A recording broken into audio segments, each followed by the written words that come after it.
you at home right now? Do you know who else is home? Are you sure there isn't anyone else? When you were growing up, what was the most important lesson the adults in your life tried to teach you? Was it to look both ways before crossing the street? Was it to wear a helmet whenever you're biking or skateboarding around the neighborhood? Maybe it had to do with language or politeness, what words and phrases we do and do not say to the people around us. Let's face it, being a kid is about 50% lesson learning, and there's a huge list that your guardians have to get through to make sure you grow up safe and informed. But I think there's one rule that most people learn fairly early, one that, like plenty of other childhood messages, maintains its relevance far into the future, all the way into your adulthood. You should always look both ways before crossing the street. You should always wear a helmet when biking or skateboarding. And you should always be careful when talking to strangers. This lesson is, of course, more important as a kid when your judgment is limited and you have less power to defend yourself in a dangerous situation. Stranger danger isn't about learning how to escape a kidnapper or fight off a murderer. It's a tactic of avoiding the situation in the first place. It's cutting your losses and acknowledging that it's impossible to have a problem with someone if you don't interact with them. But the scary part, the part that keeps parents and guardians up at night, is the idea that sometimes strangers will go out of their way to interact with you, with children. We've all heard the story of the man in the van offering candy, of the stranger at school who tells you your mom is in the hospital and you need to come with him now, of the lone figure near the playground who isn't technically doing anything wrong, but still seems off, so close to so many unaware children.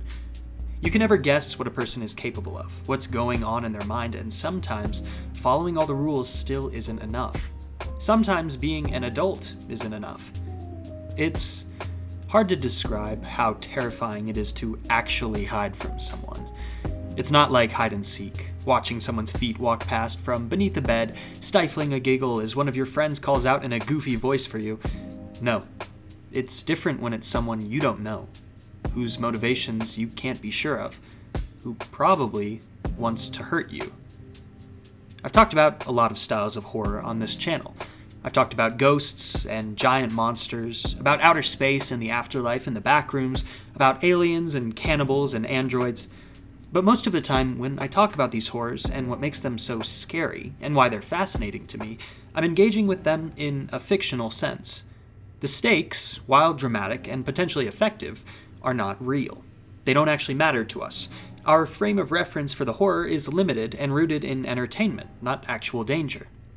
Tonight, that changes, because this video will be the first in a series covering a game that seems to uniquely understand real-life human horror. A game that puts you into the shoes of real people who've encountered real-life terrifying circumstances.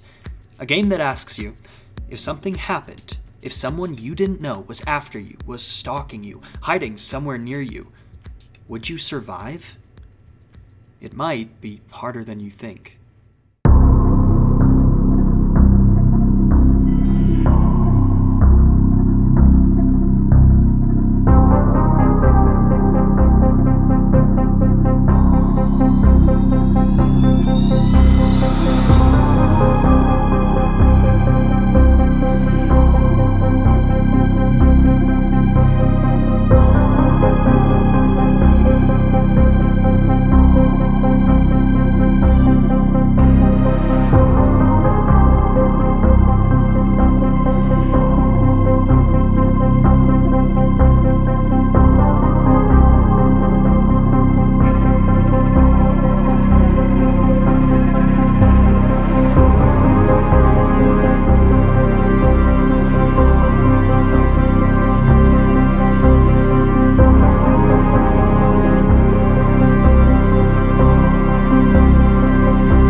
Fears to Fathom is a series of 5 games by the developer Rail.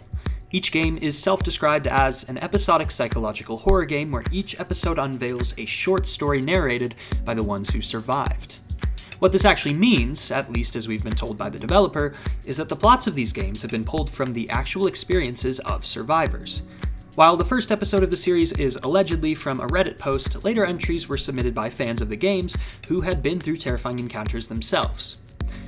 Now, I should note that there's some debate to how real these stories are.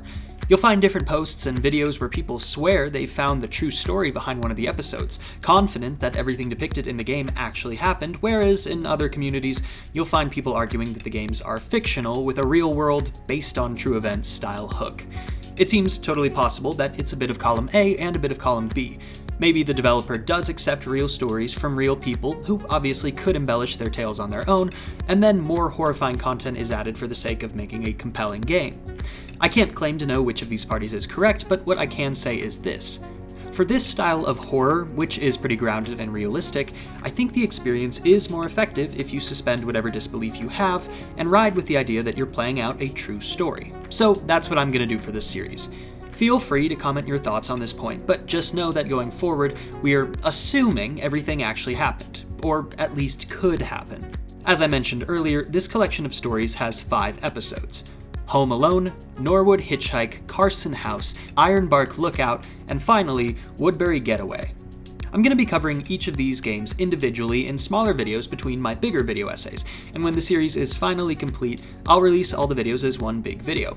But for now, we're just going to focus on the first entry into Fears to Fathom, Home Alone. Home Alone is by far the shortest entry into the series, taking less than 20 minutes to play through completely, and so tonight's video will likely be shorter than the rest of the series going forward, but hey, it'll serve as a good introduction and help me figure out whether or not you boneheads are interested in the rest of this series. If you are, please let me know. I'll get the next episode out quicker that way. So, without any further ado, let's visit the home of a boy left alone for the weekend and see what horror awaits him.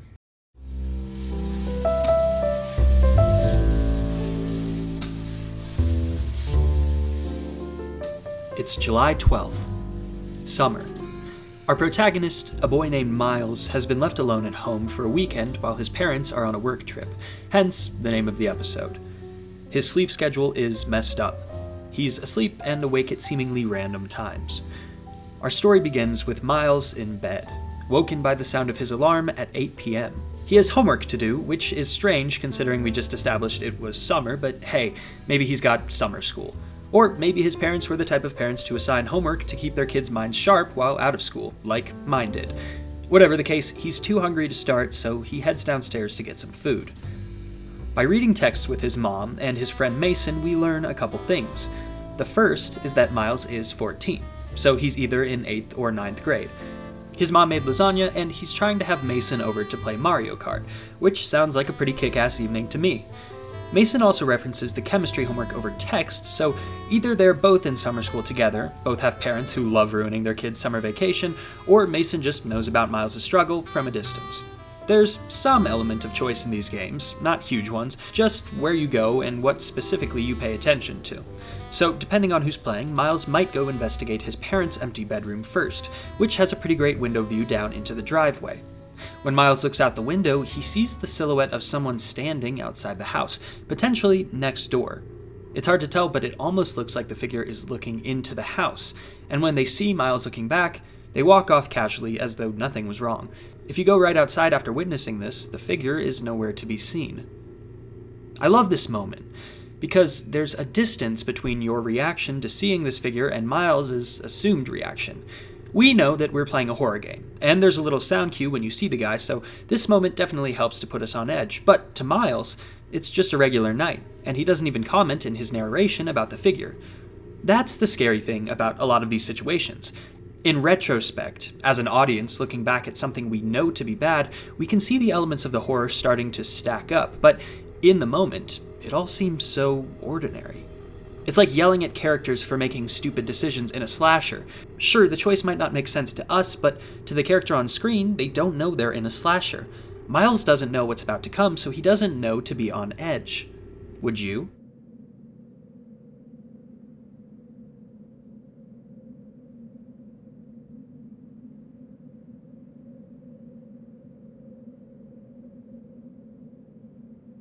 Anyway, Miles heats up the lasagna and sits in front of the TV where he eats the entire thing. It's a pretty big lasagna. I have to note here, you eat something in most entries into Fears to Fathom, and every single time, it's the most disgusting, shiver-inducing audio pumped right into your ears. I always play horror games wearing headphones to help with immersion, and let me say, I'm not exaggerating when I tell you that these chewing moments are some of the most uncomfortable audio experiences I have ever had. I don't know where this audio is ripped from, but it's disgusting. Anyway, Miles goes back upstairs to finally start working on his summer chemistry homework, and sometime later, it's done. He gets a text from his mom right before he goes to bed, telling you kids not to stay up too late, implying she believes Mason to be spending the night, which he was unfortunately unable to do. And she also mentions a neighbor, a Mrs. Paula, who she's hoping not to hear from, assuming Miles and Mason will be getting rowdy tonight. But this not being the case, Miles simply goes to sleep.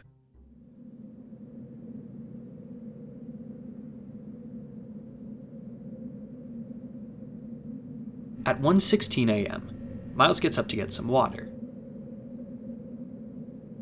The street is a lot darker now, obviously.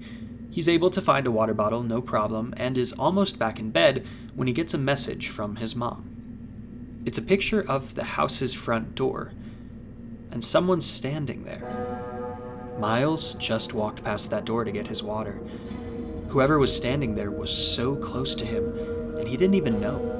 Did the person see him through the windows? What are they doing there? Miles' mom says that Paula sent the photo. She'd seen someone snooping around the house, creeping through the windows. She tells Miles that the cops are on their way and to hide in his room. In just that moment, we hear the sound of glass breaking. He's inside the house. Now, pretty much every Fears to Fathom game has this moment. The moment where the atmosphere transitions from creepy and unsettling to urgent and dangerous. These are the moments where your little decisions really matter, where you have to make quick, split-second choices to avoid the danger actively seeking you out. We're playing a game here, which means that if we make the wrong choice, we might get spooked, but we can always try again. But remember, for Miles, the person who submitted the story and allegedly lived through it, this isn't a game. It's real life, and there's an invader in his house who he doesn't know the exact location of. What would you do?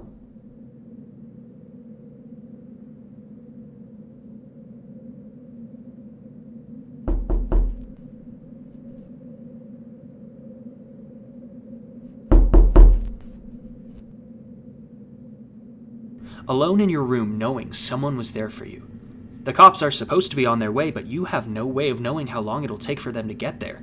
You don't have a weapon. Do you run in the direction of the noise? Well, maybe if you wanted to die. Maybe, because it looks like the invader might be upstairs with you, you should cut your losses and try to make a break for it out the door. But what if they're faster than you, and they catch you before you can make it? There's a window. You could try that, but who knows, that could make it easier for the invader to see you depending on where they are, and if you fall, you could get hurt, maybe so hurt that if the invader made their way outside, you wouldn't be able to run from them. So, Miles makes the only choice left. He hides under his bed. Now, I would classify this kind of move as a gamble. In a horror movie, watching someone hide under a bed is a bit of a head-slap decision. If you get cornered there, it's impossibly difficult to escape, and if your attacker is strong, or especially if they have a weapon, you're basically just a sitting duck. But again, as I keep mentioning, this isn't a horror movie to Miles. It's real life, and you can't expect everyone, much less a 14-year-old, to always make the most tactical decision. And here's the thing, there's not a rule book for surviving something like this, and in this situation, Miles makes the right call. The police show up, and Paula appears at the front door. We almost don't trust the sound of the bell ringing, but Miles' mom tells us who it is. If we go into the parents' room again, we find a broken window, the same one that Silhouette was staring up at earlier. We don't know if this is how he got into the house, but it's clearly the route he left through. He's gone. He didn't find us.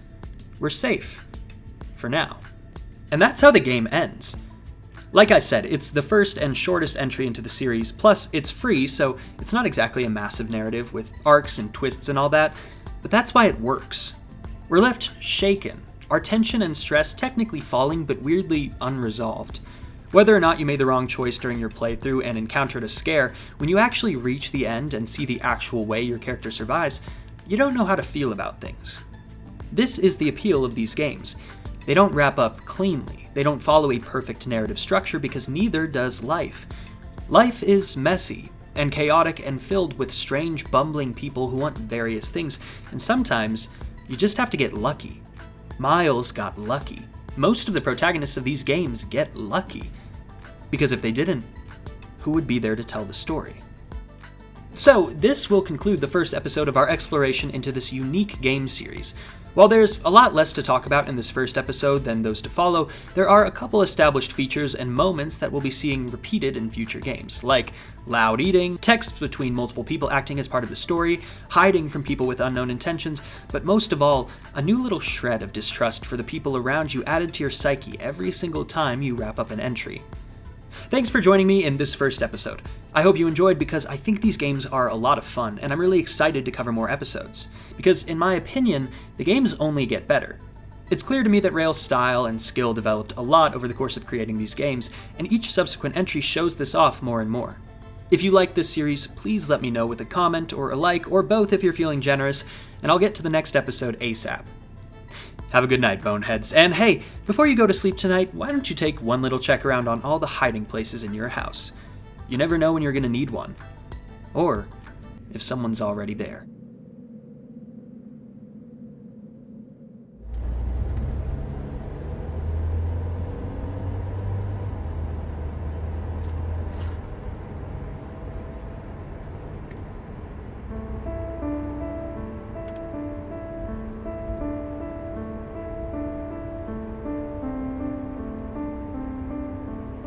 There's nothing quite like driving alone at night, especially outside of the city, on back roads or in the mountains, where the dark is the deepest and your headlights are the only illumination, the particles and shadows creating temporary constellations against the darkness ahead of you. It's like you've entered a new, quieter world, a world where you're safe from the rest of reality, from the everyday stresses of the outside world. Have you ever been in the middle of a long trip after the sun has gotten low and you're the only one awake in your car, if there's anyone else around? In those moments, in those liminal, alien moments, don't you feel like you could just keep driving forever? That you could just cruise off into the night and become a part of the static darkness? It's peaceful. Special is the only point I'm trying to make.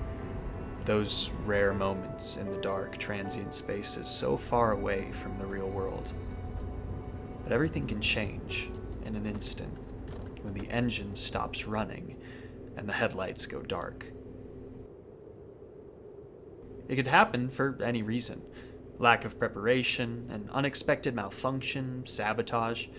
You become engulfed by the silence that was once so peaceful, swallowed whole by the darkness that was so relaxing just a second ago. In those moments, on those back roads or up in those mountains where the dark is the deepest, and you're lost without a light, you learn the true horror that can exist in that special blackness. Stranded, nowhere to go, you struggle to decide which is the more horrifying thought. The idea that no one comes for you, or the idea that someone does. You never know who you're going to encounter out on the road. You never know where they're going, or what they're doing, or what they want. And in those moments, the ones where all of a sudden you have to rely on these walking unknowns, these backroad strangers, you realize you might not want to find out.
Welcome to part 2 of our complete analysis of the Fears to Fathom series. If you haven't seen the first video, go watch it. It covers the first entry into this series and introduces certain themes and reoccurring tropes that'll continue to pop up in future episodes. It's a short watch, and this video will be waiting here for you when you're done. In tonight's video, we'll be covering Norwood Hitchhike, a story about a road, a motel, and a terrifying encounter in the middle of nowhere. Buckle up, and make sure that radio's turned down low. You don't want to miss anything.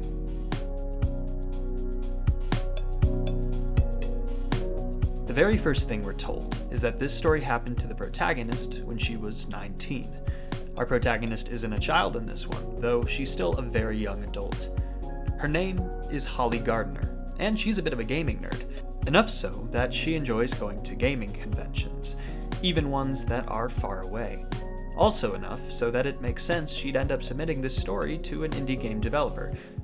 She drives to her conventions because plane tickets are too expensive for her to meet up with some of her online friends. When our game begins,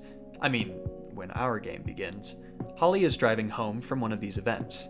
Traffic was too bad coming out of the convention center, and so she ended up taking the long way to avoid it. We open on the road, dark and grainy. Trees and the occasional fence or guardrail are the only thing on either side of us. Tinny music plays out of the radio as we steer through the night. Every so often, we pass another car, another stranger on a late-night drive going who knows where. One of Holly's friends, Aiden Williams, texts us. Not too long after, so does our dad. I'm gonna need to read those. You never know if you're gonna miss something important. Texting while driving is dangerous. Our dad seems a little worried about us. What parent wouldn't be, with their child so far away at night, out in the unknown? We know that Holly's parents aren't thrilled with how she goes about getting to and from these conventions. We see from the text that it took some real convincing to even make this trip happen. The rest of the texts are less important. Holly talks with Aiden about the traffic and getting around it, and the rest is mostly just their planning for the event that just happened. We find out we're about halfway through the drive when the gas light comes on. Damn. You always hope on a late night drive like this that you're gonna have enough fuel to get you where you need to go in one, but you can't always get that lucky. Especially not during a 12-hour drive. Guess we'll have to pull over into a gas station.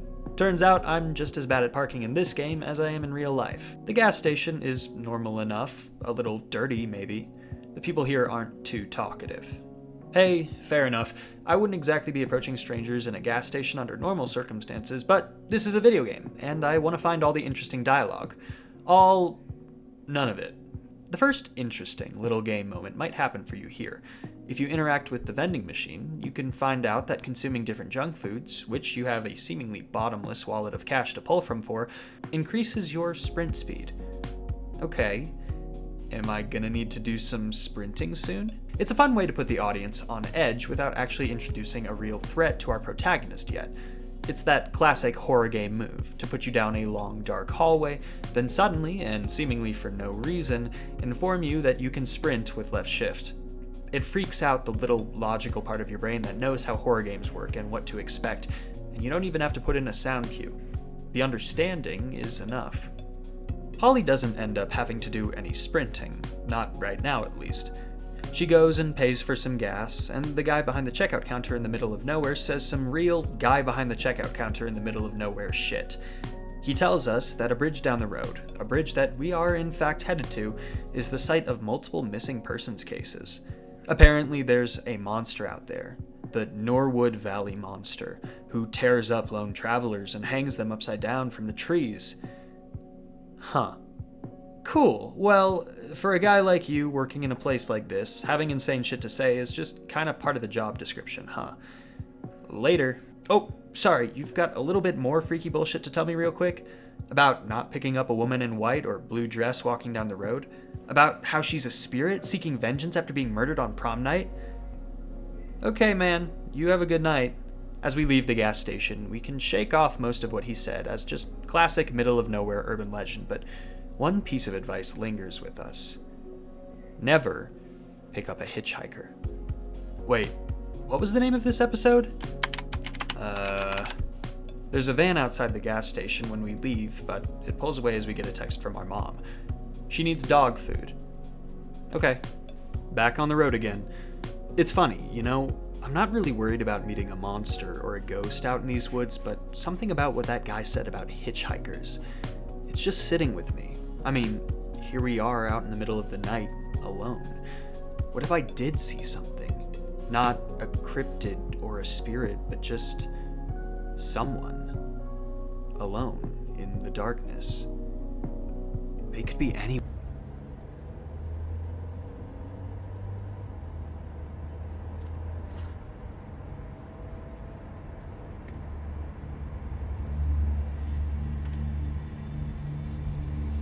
Holly believes that monsters do exist, and that every single one of them looks just like you and me. Human.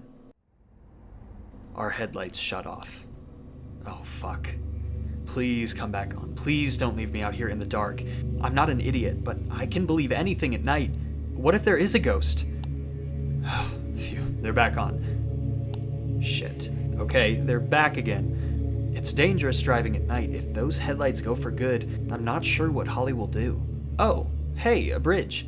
This is probably that same missing persons bridge that gas station clerk was talking about. Probably not the safest area to be in. Let's try to get out of here quick. As we pass the bridge and nothing happens, it almost feels stupid how my eyes become peeled for the sight of a white or blue dress illuminated by headlights on the side of the road.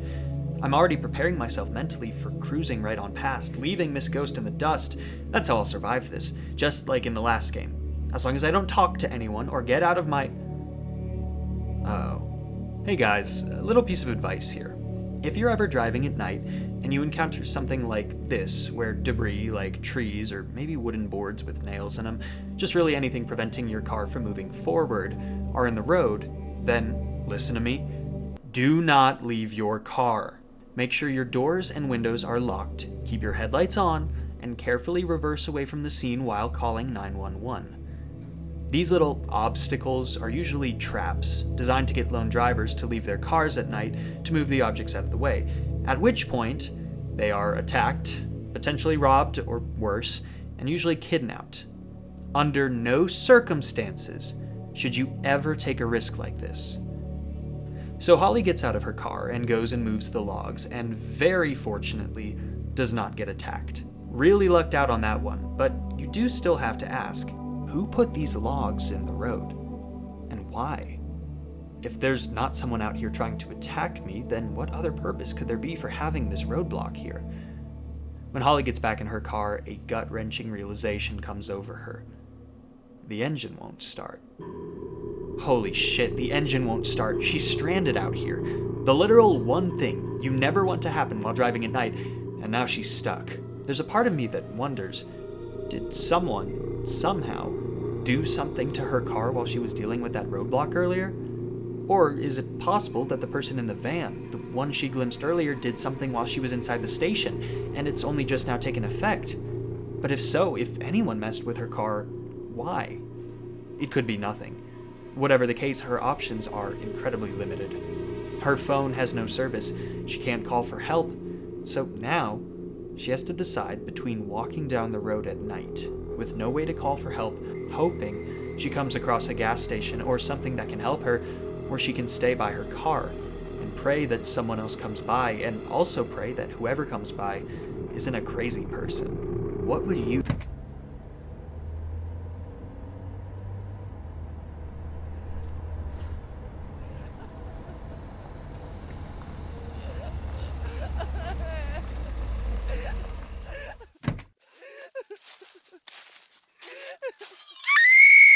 Someone drives past without stopping. An asshole? Maybe. But it certainly doesn't help that there's a guy at the gas station down the road warning everyone not to stop for hitchhikers. Holly keeps waiting. I think it's interesting, the little subversion this game plays on us. The title of the episode is Norwood Hitchhike, and the gas station employee specifically warns Holly not to pick up other people. With that, and the little supernatural element with the woman in the dress, we're kind of prompted into thinking the horror of this episode is going to, for whatever reason, surround us picking up a hitchhiker. But as we wait here in the dark, hoping somebody normal comes along, we realize, no, we're the hitchhiker. The danger is coming from someone else. Hopefully not this guy. Whoa, I don't think this is how hitchhiking works. Anyway, when we get to the window of the truck, we realize it's being driven by that antisocial guy from the gas station. I don't know whether that's a good sign or not, but we really can't afford to be picky right now. The interaction with him is strange. A little stilted, but hey, this guy didn't sign up to be critiqued when he pulled over for us. He says he's willing to bring Holly to the nearest stop so she can call for help, and waits for us to load all of our stuff from the trunk into his truck bed. I can picture so clearly him driving off into the night with all my things, leaving me even worse out here, but that doesn't happen. He lets us finish. We hop in the cab with him, and we're off. His name is Jason. He's a little awkward. The things he says, the questions he asks, they aren't malicious, but they put us on edge nonetheless. But after a bit of uncomfortable silence, Jason apologizes for being weird to Holly earlier. He says he's not the best with people. It's not a lot, but this little bit of human empathy mixed with a bit of reasoning helps put our minds at ease, if only a little bit. Obviously, it's still a dangerous situation, and Jason could be capable of anything, but it's easier to trust someone when they explain themselves. Nothing wrong with social anxiety, especially towards a total stranger. A little past midnight, Jason drops Holly off at a motel. They do roadside assistance and can hopefully figure out what's wrong with her car and get her on the road again. Ominously, Jason warns us about all kinds of people out there before leaving. God, the people out here sure do love giving ominous warnings right before you never see them again. It sounds kind of fun now that I think about it. It's kind of what I tend to do at the end of most of my videos, actually. There's something about motels, especially at night. A liminality. I know people love throwing that word around on this website, and I'm guilty of it as well, but I mean, come on. How else do you describe the feeling of standing in one of those dark, U-shaped parking lots? Maybe the blue light of a pool somewhere nearby, the glowing sign hovering like a beacon above the small building as you take in either silence or the sound of strangers living their own individual motel experiences. It's a place between places. A stop on the road, looking more or less the same wherever you find it. It's both ominous and peaceful. It's a place you're unsure about. It's a place Holly is unsure about. Not approved for occupancy? Huh. The guy behind the front desk is apparently putting out the creepiest vibes imaginable. We pay for a room and tell the guy about our car, which he tells us Tommy will take care of in the morning. Great. I guess I'm spending the night here. Before we leave to go check out our room for the night, we get stopped with one last warning. Classic. I even expected it this time. Holly is warned not to wake the other guests, because they might not take too kindly to that. Okay. The vibe of that warning was pretty intense, but otherwise that's just pretty good general advice for anytime you're staying in a place with other guests. We're in room 9. Along the way, we can do a little snooping, but it doesn't help us much. Why was your door open anyway? We also get a bunch of messages all at once as we make our way to the room. Hey, would you look at that? Looks like service is back. Holly's family has been concerned, not hearing from her for some time.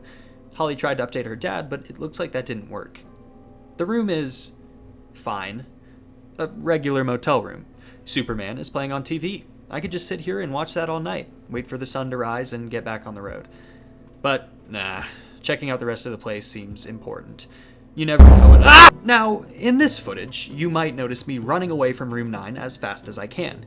You're really supposed to just stay and talk to him, but Holly and I didn't know that. And since we were already on edge, the first thing that comes to mind is, holy shit, there's a fucking murderer in my room and I need to tell the guy behind the front desk ASAP.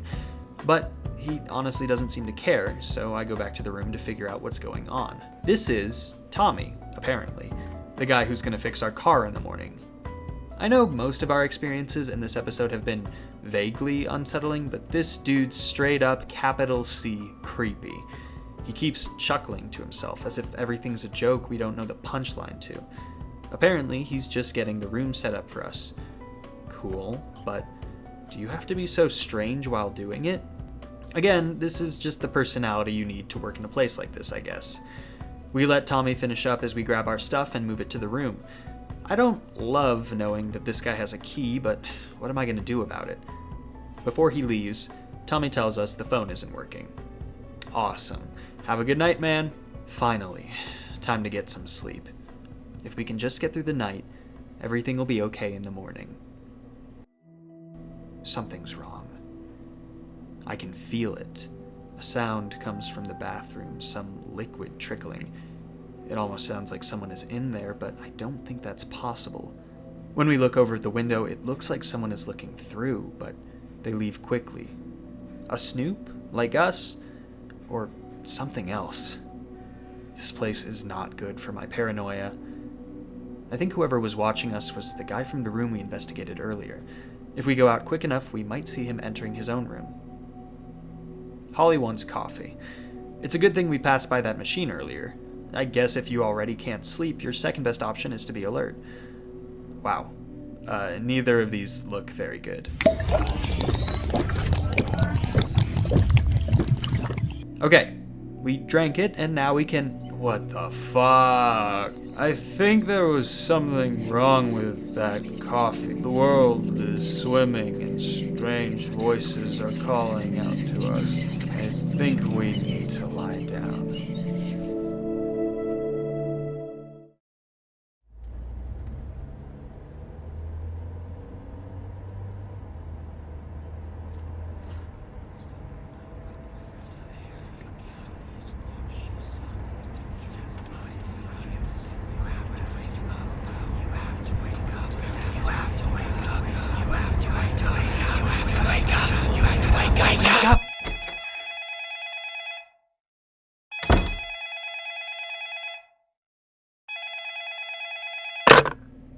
We open our eyes again at 3:18 a.m.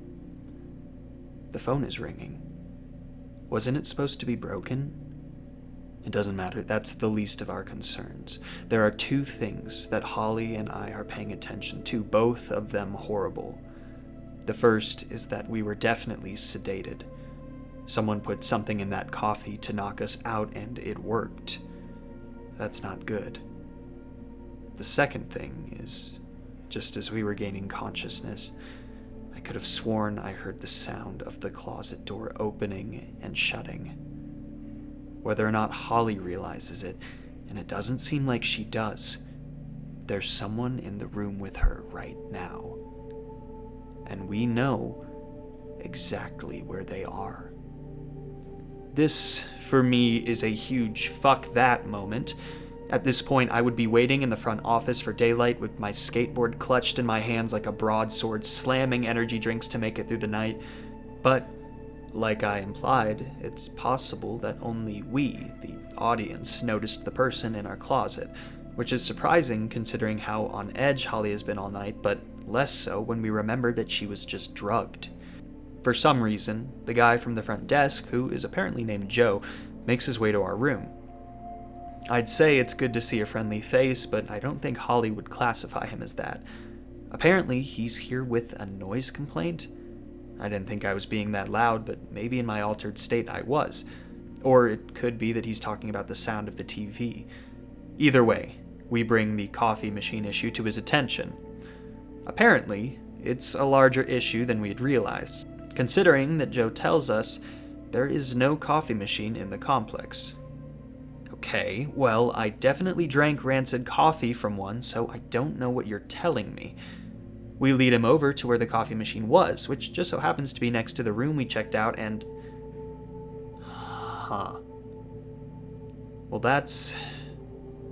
I don't really know how to react to that. This is one of those moments that people who believe the stories in these games are all made up point to all the time. To some people, the idea of a disappearing drugged coffee machine, even if it was being manipulated by totally regular, if horrible individuals, is a bit too far-fetched to maintain faith in the source material. Like I said in the first video, I think it's totally possible that these could be true stories with a little added material for entertainment purposes. And if that's the case, I suspect this would be one of them.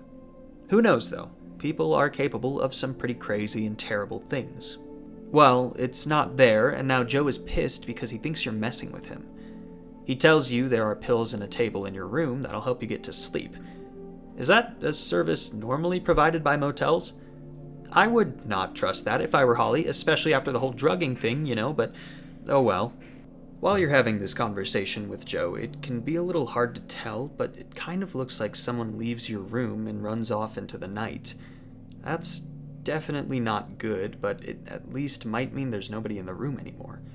Did we avoid them? Did we survive? Is it over? Yep, there's not anyone in the closet anymore. That's good. Okay, strange pill time, I guess. Personally, I wouldn't take random pills from a motel side table, but maybe Holly is just fed up with dealing with tonight. To bed again. Still can't sleep. Maybe those pills were placebos. If that's the case, they definitely aren't working. Guess I can get back up and... Was that a camera flash? I tell my audience to use their imagination in a lot of these videos, to put themselves in the shoes of whatever person is experiencing the horror we're covering on any given night, but in some rare circumstances, I know that some of you don't really have to imagine this kind of fear. Remember that Holly is a 19-year-old girl. She's alone, she's defenseless, and now someone is taking pictures of her in the middle of the night. Whoever this person is, their behavior can only be described as predatory. Predatory in a way that, unfortunately, I fear a lot of young women are familiar with, either firsthand or through exposure. The feeling of being treated as less than human, as some sort of prize, some trophy to be documented and kept and owned, of not feeling safe when men they don't know are nearby. Maybe whatever's happening here has nothing to do with that, but the fact remains, this person, likely a man, is taking advantage of terrifying circumstances and a power dynamic this young woman didn't even know she was a part of for... what? Just for some sick form of pleasure? Or could his motives, somehow, be even more sinister than that? I have to imagine that these points, this little analysis, makes its way through Holly's head in a matter of moments. Before she even has time to react, something else happens. A man knocks at the door. It's not Joe. It's not Tommy. It's not even Jason. It's someone we've never seen before. Except, that's not quite true, is it? Even as we think that, those little moments of the van pulling away, of the person running from our room and hiding in their own, of the strange coffee machine, this person has been nearby the whole time. Or at least I think they have been. I don't even know, and I don't want to find out. The man is asking for help. He's not identifying himself. He's being non-specific. He just wants us to open the door. We're not going to do that. As soon as the man behind the door starts getting aggressive, which, let's face it, we knew was coming, we scramble for a hiding place. With limited options, there's only one place we can think to go: the closet. Our attacker's old hiding place, a place we know he knows about, but what else are we gonna do? Where else can we go? There's no other exit, no weapons, no way to call for help, so Holly climbs into the closet, shuts the door, tries to control the noise she's making, and waits to be found. It doesn't take too long for the man to break the door down. It was loud, too. Maybe somebody heard, but Holly can't count on that. Even if they did, most people would likely just leave well enough alone, especially at this time of night. Holly can see him from her spot in the closet. He's not familiar. All she can do is wait and hold her breath as he explores the small room. She and we both know that it's only a short matter of time before he finds her. He moves from the bedroom to the bathroom, and we know where he's going next. And suddenly, just when all hope seems lost, Joe walks in. Holy fuck, he must have heard the banging. It seems that Joe clues in pretty quickly to what's going on. Hiding just outside the bathroom door, our strange attacker is situated in. As the man turns to leave, Joe winds up for a punch, swings, and the game ends. We did it, somehow. Holly survived just like Miles through luck, quick thinking, and a lot of patience. We find out in the closing text that Joe decided not to get the police involved. It seems like maybe he knew more about what was going on than he said, but at this point we don't care. Holly will never take a trip like this again. She'll never stop at a strange motel in the middle of the night. She'll never take a drive like that alone again. Norwood Hitchhike is, in my opinion, where Fears to Fathom really gets going. Home Alone might be a great introduction to the style and format, but this episode really amps up the story, the intensity, the horror. We, like in episode 1, still don't really know the reason we were put in this situation, what our attacker wanted or where he came from, but so many more details and little world-building moments were placed in the game to help us experience this human horror much more personally than we might have otherwise. One thing I really love is all the red herrings the game throws your way, especially at the gas station early on.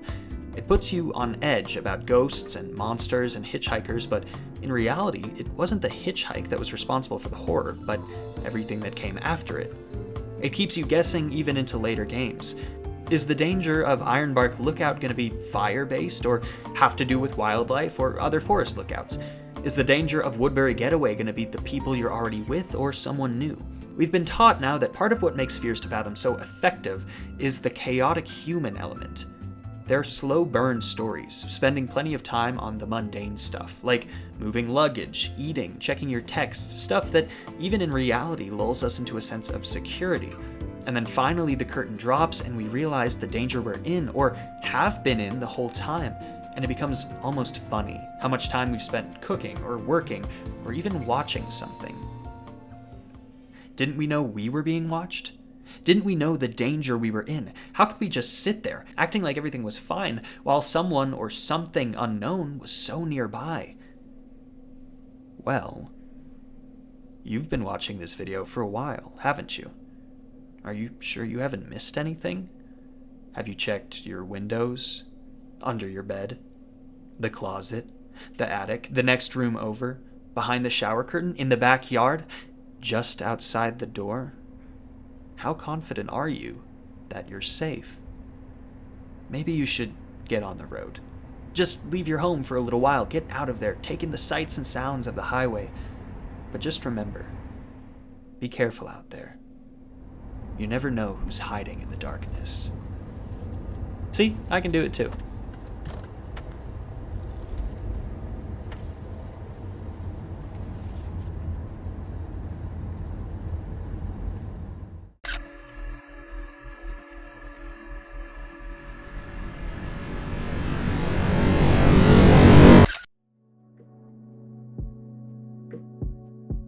How many people do you think you've legitimately interacted with in your whole life?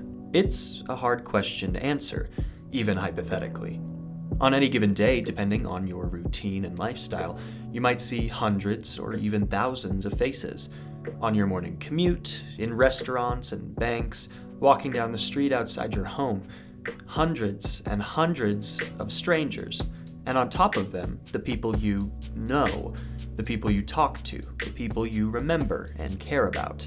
It's a sad fact of human nature that relationships end. I mean, with the amount of people you interact with in a lifetime, how could they not? Sometimes it's meaningless, trivial, the quick chat you have with a stranger in a checkout line or at a concert, pleasant and short, and then over forever, barely a memory. Sometimes it's more meaningful, harder, leaving your hometown for college, getting a new job and leaving your old coworkers, a graduation, a new opportunity. Sometimes things end for good reasons, but sometimes they don't. Sometimes things end messy between you and a person. A bad breakup, a fight. You say things or do things that aren't pretty, that you wouldn't normally say or do, and by the time things are over, the memory of the other person is warped, stained by that terrible farewell. You mourn the loss of a relationship, however bad it might have been. You go out of your way to avoid them. Maybe you talk to the people you're close to about the experience, get sympathy, and an agreed upon narrative where you were in the right and they were in the wrong. And then, the funny thing about memory and priorities, it starts to fade. First the anger, then the rest of the emotions too.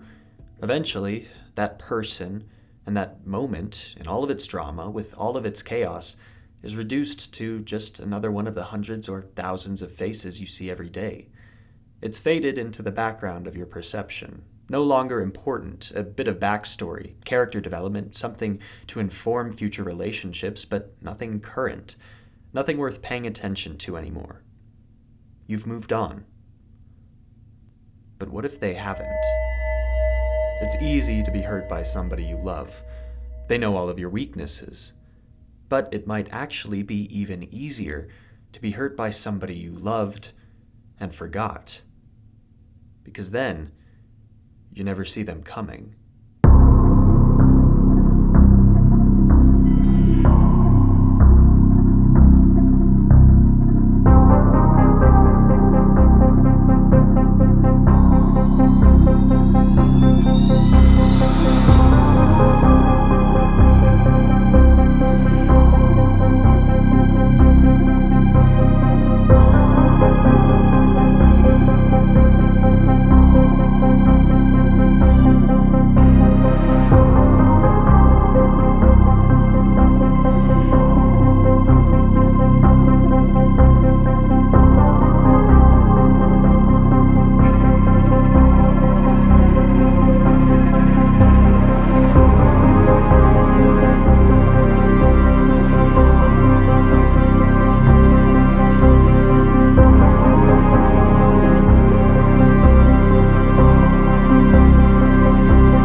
It's September 24th. Autumn has just started. Interestingly, it's the actual date that I'm recording this audio. Go figure. In tonight's episode, we take on the role of Noah Baker, a 28-year-old male from the Midwest. The story took place 10 years ago, when he was 18. Noah's dad set him up with a job watching the house for one of his co-workers while he was away for a weekend. $100 for sitting around and a couple chores. Doesn't sound too hard to me. Just after Noah tells us his dad drove him to the house, the scene, oddly, cuts to the interior of a laundromat. Maybe Noah's waiting for his dad? It's raining out pretty heavily. We take some time to investigate the space before inevitably being drawn towards a door marked private. A very ominous staircase. Not really sure what's happening, but without any warning, a radio kicks on, and we're prompted with shift to sprint. I talked in the last video about how these games, and most horror games honestly, love to use little cues like these to trigger panic in their players, and this is a great example. We're first presented with a strange and unexpected scene, receive a minor blackout, and are suddenly prompted to run down this seemingly endless walkway. I don't have my footage open in front of me as I write and record this script, but I guarantee you that not long after receiving this prompt, I checked behind me. We can't help but feel, even if we're wrong, that something's chasing us. But right now, nothing is. But the presence of that anxiety is still there. This moment, whatever it is, seems important. But how? Why? Why am I in a laundromat? Why am I running? What am I running from? Eventually, we come across a man sat across from one of the many washers. He asks us, desperately, for bleach, a request that seems to confuse Noah until suddenly, the man starts saying his name. Nap time's over. We're here. And we come to in the back seat of our dad's car. It was a dream. Of course, that makes sense. A dream about laundry machines and running. Poignant. Like most dreams, it was probably nothing, but it still lingers. Whatever. We're told, before leaving the car, that the key to the house is in a fake rock in the backyard. Our dad pulls away, and Noah, equipped with his math notebook, heads towards the house. It's a little spooky out here, but that's probably just because it's dark and that weird dream is still lingering in our head. There's a dog sleeping next to a doghouse. Good boy. Where the hell is that fake rock? We eventually find the rock next to another doghouse and head inside. I love how the ominous ambiance kind of muffles when you close the door, like the spookiness has been trapped outside. It's an effective way of showing the way we perceive safety. Inside, with the lights on and the doors closed, it doesn't feel as intimidating that it's night. The strange dream seems further away. This is a nice house. It's big. We have to pee. And so begins the most engaging part of this episode. Piss minigame. I'm not very good at this. Noah gets some messages from a girl named Evelyn Cooper, who appears to be Noah's girlfriend, and an unknown number who quickly identifies himself as Roy Carson, the owner of the house we're looking after. As per usual, these texts give a little more context to the events leading up to Noah's house sitting, but we also learn a little bit more from them. Noah apparently has a kind of weird relationship with his dad, having something to do with a person named Kara. Not sure who that is, but Evelyn seems to be familiar with her and does not have nice things to say about her. An ex, maybe? Whatever the case, Evelyn and Noah are cute, and also are going to watch The Grudge together next week, a movie that genuinely terrified me when I was younger. Good for them. The dog's name is Zeke. He's been sick lately. Mr. Carson asks us to feed him. His dog food is in the dark, scary basement because, of course it is. Is it stupid to be afraid of walking into a basement? It kind of feels like it is. It's just another room in a house. By all accounts, it shouldn't be any more or less safe than anywhere else. Maybe I get antsy because I know there isn't an easy means of escape, but what is it exactly that I expect to find down there? It's not like the last 2 episodes of this series have been about unpredictable people showing up in places you don't expect them to. Oh boy. It's definitely too dark down here right now. Mr. Carson seems to clue into this around the same time that we do, though, and he sends us up to get a flashlight from upstairs. We can do some exploring around the house. It's pretty big and clearly very nice.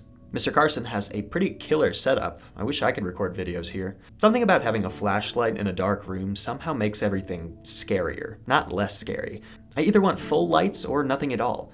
None of this just out of view, the horrors where you're not looking bullshit. Dog food. Good. Okay. Eat up, boy. Mr. Carson sends us a message asking us to take a look at his computer. Kind of strange that this guy whose job is clearly based around computers and electronics is asking a kid to solve his computer problem. Apparently, there's a whole security system tied to it. I'm sure that won't be relevant later. I love using computers in games. I know that's kind of a weird sentence, but there's just something so novel about being on a computer, playing a different other computer. Think games like Hypnospace Outlaw or Emily is Away. The fake OS, the old school nostalgic graphics, the blocky sound effects. It's fun for me. Anyway, egg? What the hell is egg?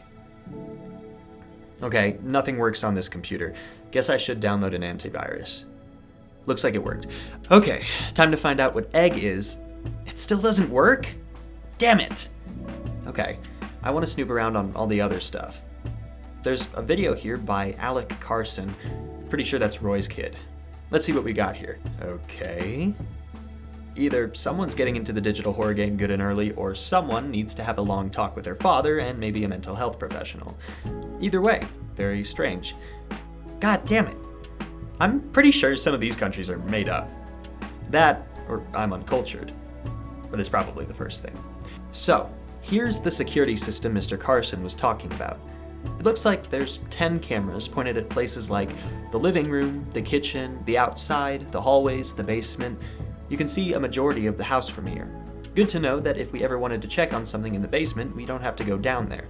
The cameras all have night vision too. You know, flipping through these cameras, I'm not immediately seeing anything, but there's a part of me, the part that knows what kind of story it is we're playing through, that is worried I've missed something.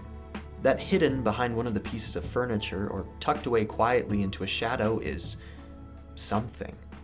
Something that's not supposed to be there, that's waiting to be noticed. I don't even know what I'd do if I saw it. It'd be terrifying, having to walk past a room or down the stairs to get away from something you know the exact location of, praying it doesn't move from the last place you saw it. It's terrifying not knowing where a threat is, but knowing for sure honestly isn't much better.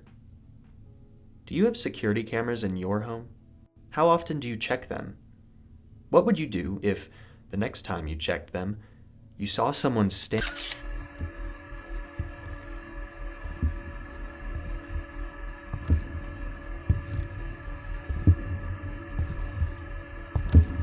Noah's girlfriend wants us to watch a rerun of the show Cooking with Jeffrey. Alright, I love a good cooking show. What am I watching here? So, as may be clear to you by now, Rail, the developer of the game, has definitely stepped up their game with this game. In the last episode, we got driving mechanics and microphone features. In this one, we get even more. New piss minigame, new systems to work with, surreal videos and broadcasts, and even some light voice acting. It's awesome watching the creator develop throughout the series and clearly put more time and effort into each subsequent episode as the series' popularity grows. There's a reason these games have gained such an audience. So, The show's creepy and surreal to our characters too. This isn't just an artistic choice. It's like something that would have been played on Adult Swim. Fun fact, the character on screen here, Jeffrey, is voiced by Berlizzi. Keep an eye out for more familiar voices in the future. Carson interrupts our frankly insane viewing experience, asking us to pick up some groceries for him. Boy, this house-sitting job comes with a lot of chores. Oh well. We take Alex's bike, and we're off. We get to the store, Nux, at a little bit before 9:30. There's a woman walking out of the store as we get there. I guess these are prime shopping hours? As is the case in real life, every time I enter a grocery store, for some reason, an old lady comes up and asks if I work there. I do not, obviously, but I help her find the mustard anyway because I'm a good person. Alright, there's a lot on this list, better get to it. Oh hey, these are Noah's friends, Turner and Andy. I guess this is the spot to be tonight. One of our friends tells us that our girl was here, Kara, that name from earlier. I guess she is our ex, which the other friend quickly confirms. These guys are totally unserious about seeing her, quickly devolving into calling her a goth MILF for some reason. Maybe she was older than us. As Noah gets back to shopping, we learn via his internal dialogue that Turner, who is, I think, the kid in the red, is apparently kind of annoying and likes playing pranks on people. I'm sure that won't come up again. Okay, finally got everything. It's getting late, time to get back to the house. We have to pee again! Woo! Okay, I guess I should finally start that homework. Noah's like me in high school. It's almost 10 p.m. and he hasn't even started. Ah, good. A distraction.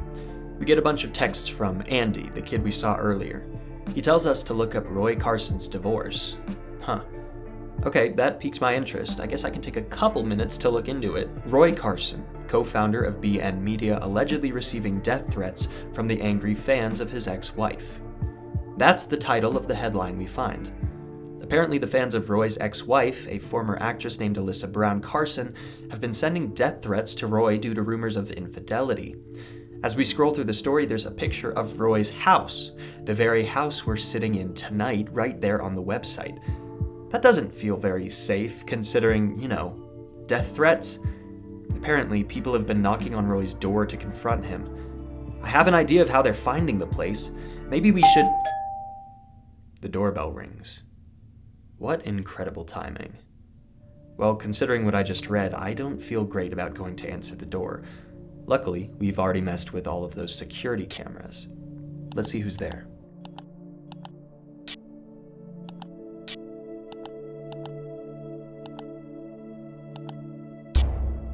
It's a man in a hat with a bag by his feet. Looks like maybe a pizza guy? But we didn't order a pizza.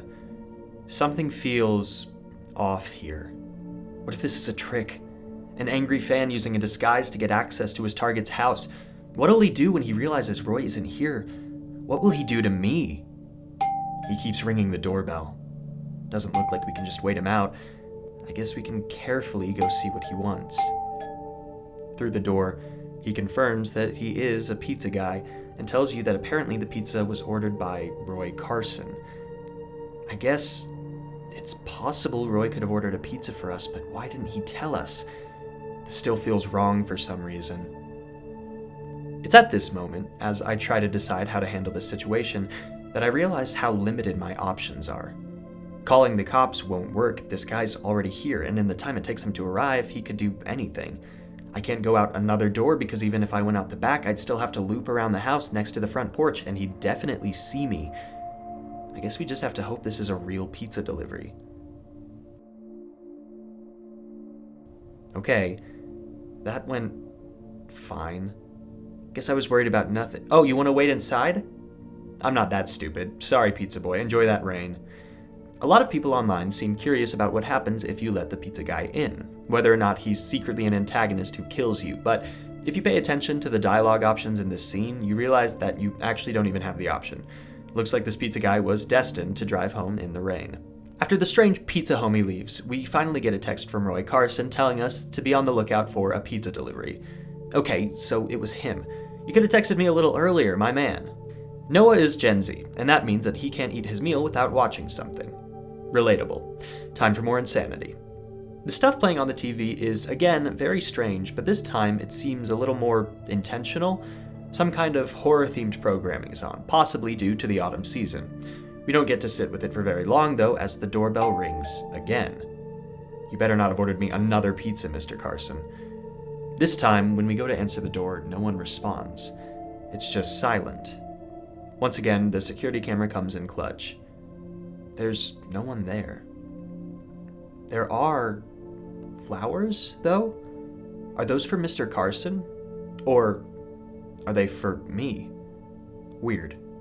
I mentioned this before in another video, but part of what makes these games so satisfying for me is the vagueness of the danger during the setup. Again, dramatic irony, we know we're playing a horror game, but the protagonist doesn't. So, to him, to Noah in this case, it's just a bunch of weird little occurrences, possibly not even related to each other. Weird dreams, strangers at the door, a house stalked by angry fans. To us, this is all part of a cohesive rising action, but Noah might not even recognize a relationship between these things. All that's on his mind is girls, pizza, and homework. I honestly doubt he's even on edge. Nothing about his text messages imply he's uncomfortable. But still, there's something weird about these flowers. Speaking of text messages, unknown sender, but they're speaking like they know us. A scammer or a spammer? Could be. I've certainly gotten similar text messages from strangers before, but maybe it's someone else. Someone we know? Noah just assumes it's a wrong number. Yummy pizza. These sounds are fucking unbearable. I guess it's finally time to work on homework. It honestly takes longer than expected because we're still working on it at around 1:30 in the morning when the power suddenly shuts off. Okay, I guess this is as good a time as any to take a break. What's going on with the power? Shit, I have a couple more texts. I wonder if Evelyn... Oh, this doesn't seem like a scammer or a wrong number. This feels personal. Who the fuck is Todd? Do you remember earlier, at the start of this video, when I talked about relationships? The people we move on from, or who move on from us? The potential messiness of those breaks? When I was giving that whole spiel, someone came to your mind, didn't they? Someone you wronged, or who wronged you.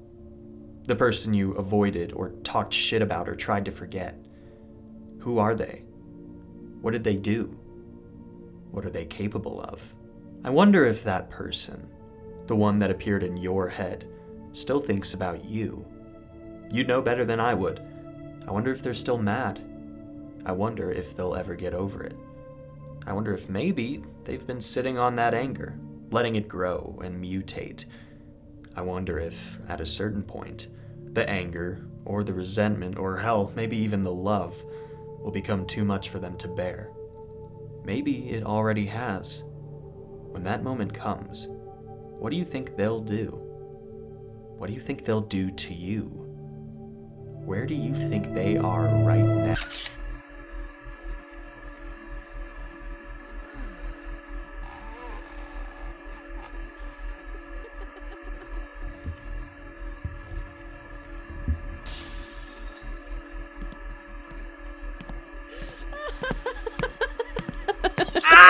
Somebody cut the power. Clearly, Zeke is outside in the cold night air, absolutely freaking out near the fuse box, and Noah assumes this is all a prank by Turner.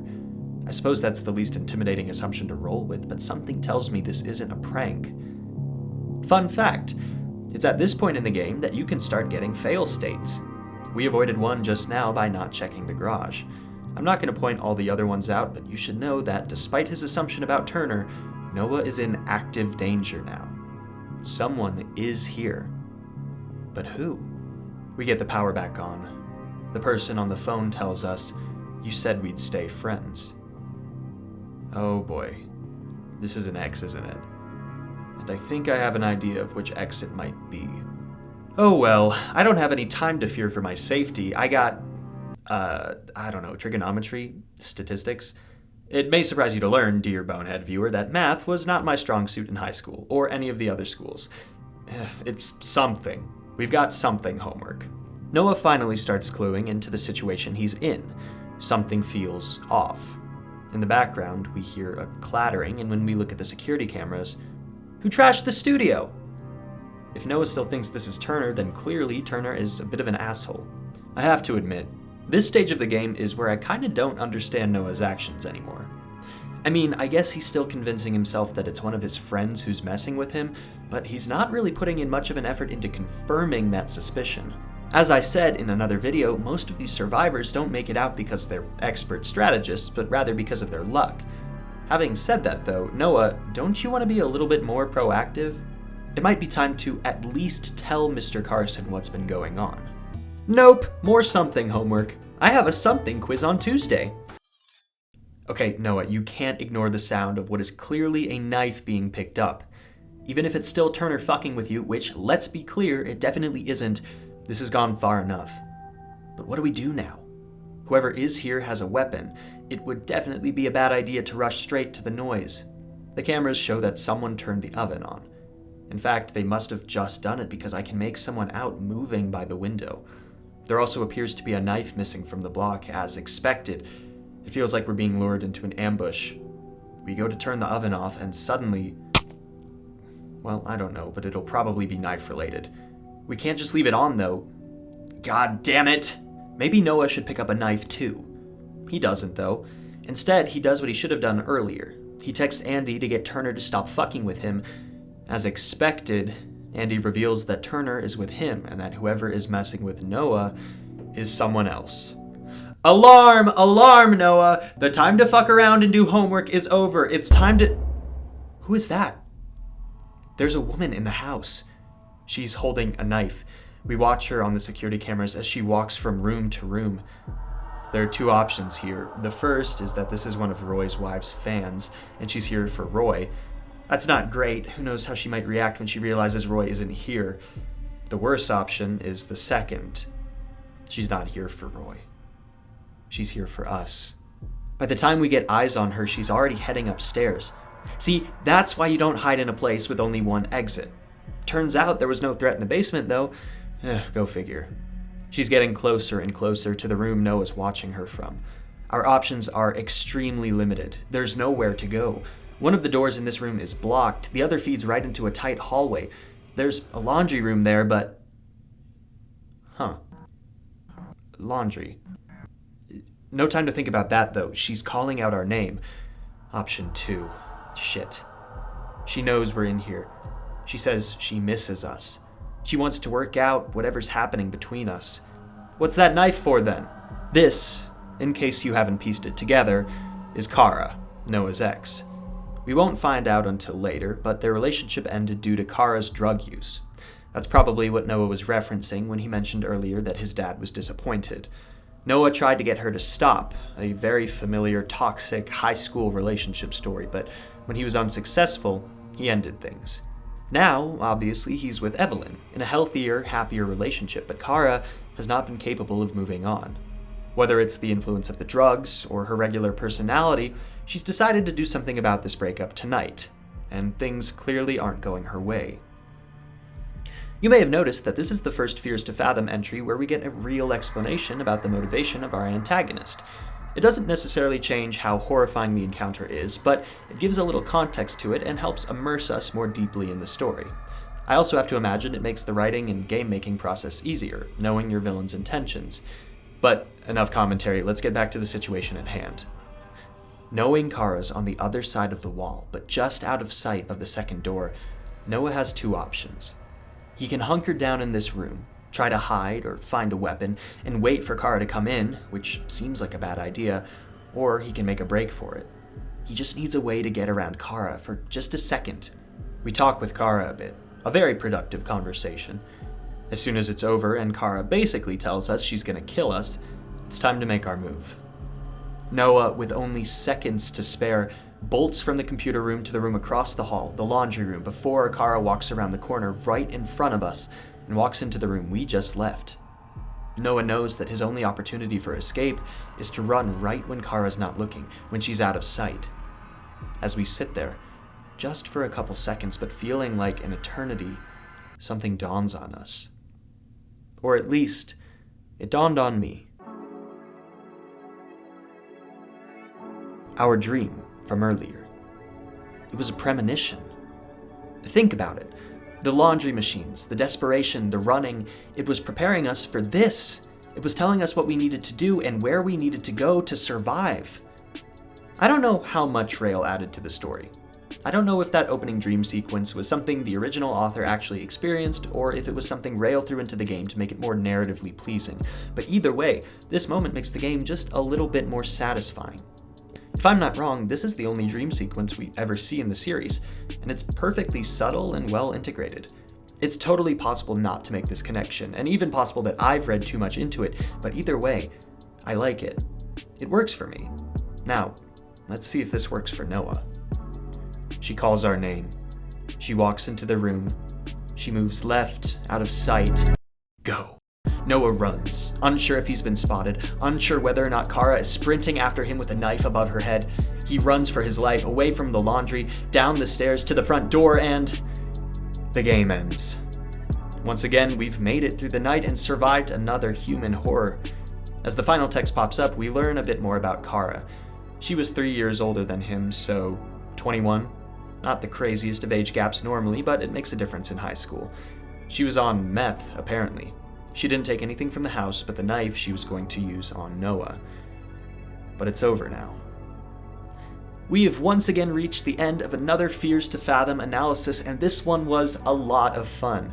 Much longer than the other two, which is why this video took a lot longer to come out, among other reasons. But guess what? The rest of the games in this series are even longer. I'll try to get to episode 4 as quickly as I can. When I was playing these games in order originally, this entry quickly became my favorite. That is, until I reached the final episode. I love knowing more about our villains' motivations. I loved all the new things and details that were added, and I definitely loved the longer experience. The next 2 episodes expand greatly upon the best parts of this episode, and I'm excited to talk about them soon. So that's gonna do it for tonight, Boneheads. Thanks for watching, and hey, keep an eye on the people you used to talk to.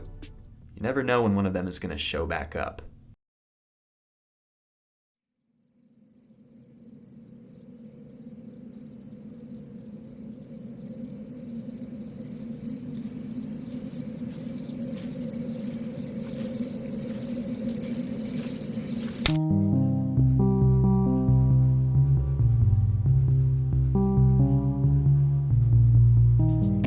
It can be exhausting existing in our modern society sometimes. The day-to-day life of your average human is a sort of mundane chaos. You see the same things every day. Coworkers, cashiers, cars on the road, parking lots, news stories, tragedies, political arguments, TikTok memes, small talk, lunch breaks, report cards, paychecks, TV shows, doctor's appointments, cigarettes, chips, coffee, pizza, beer, liquor, water, bedtime. Do it again. You live the same day over and over with little exceptions. Little moments that prevent your perceived reality from bleeding altogether, in such a way that you're constantly stressed, but also bored, where you feel overwhelmed and also like you've accomplished nothing with your day. Some people call it the grind, or the rat race, or any other gritty term that vaguely romanticizes the struggle to feel human as we go about being directed by the laws and guidelines and goals of the 21st century. Occasionally, someone will get so fed up with that life, their life, that they'll go to the one place they know it can't follow them. They'll relinquish their modern comforts, their daily commutes and fast food visits, in return for a new peace, a hearty, demanding peace, but a peace nonetheless. They go to the woods.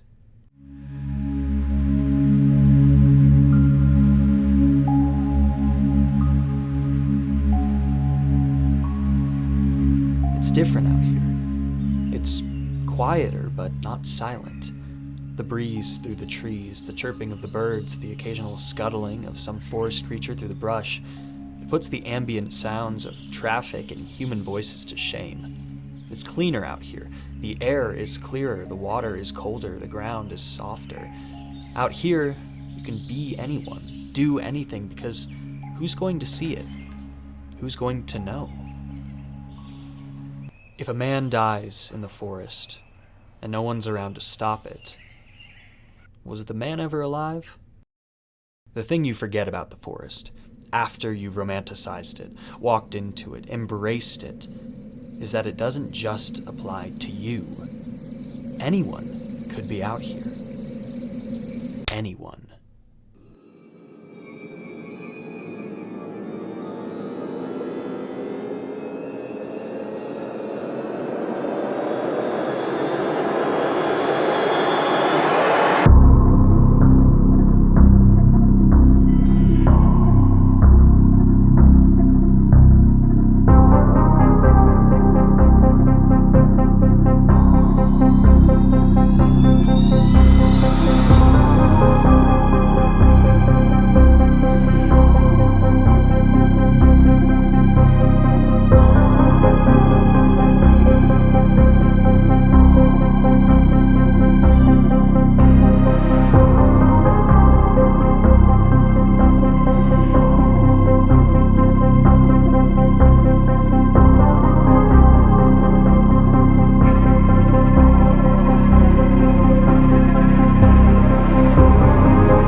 Welcome back, Boneheads, to our series exploring the human horrors of the Fears to Fathom games.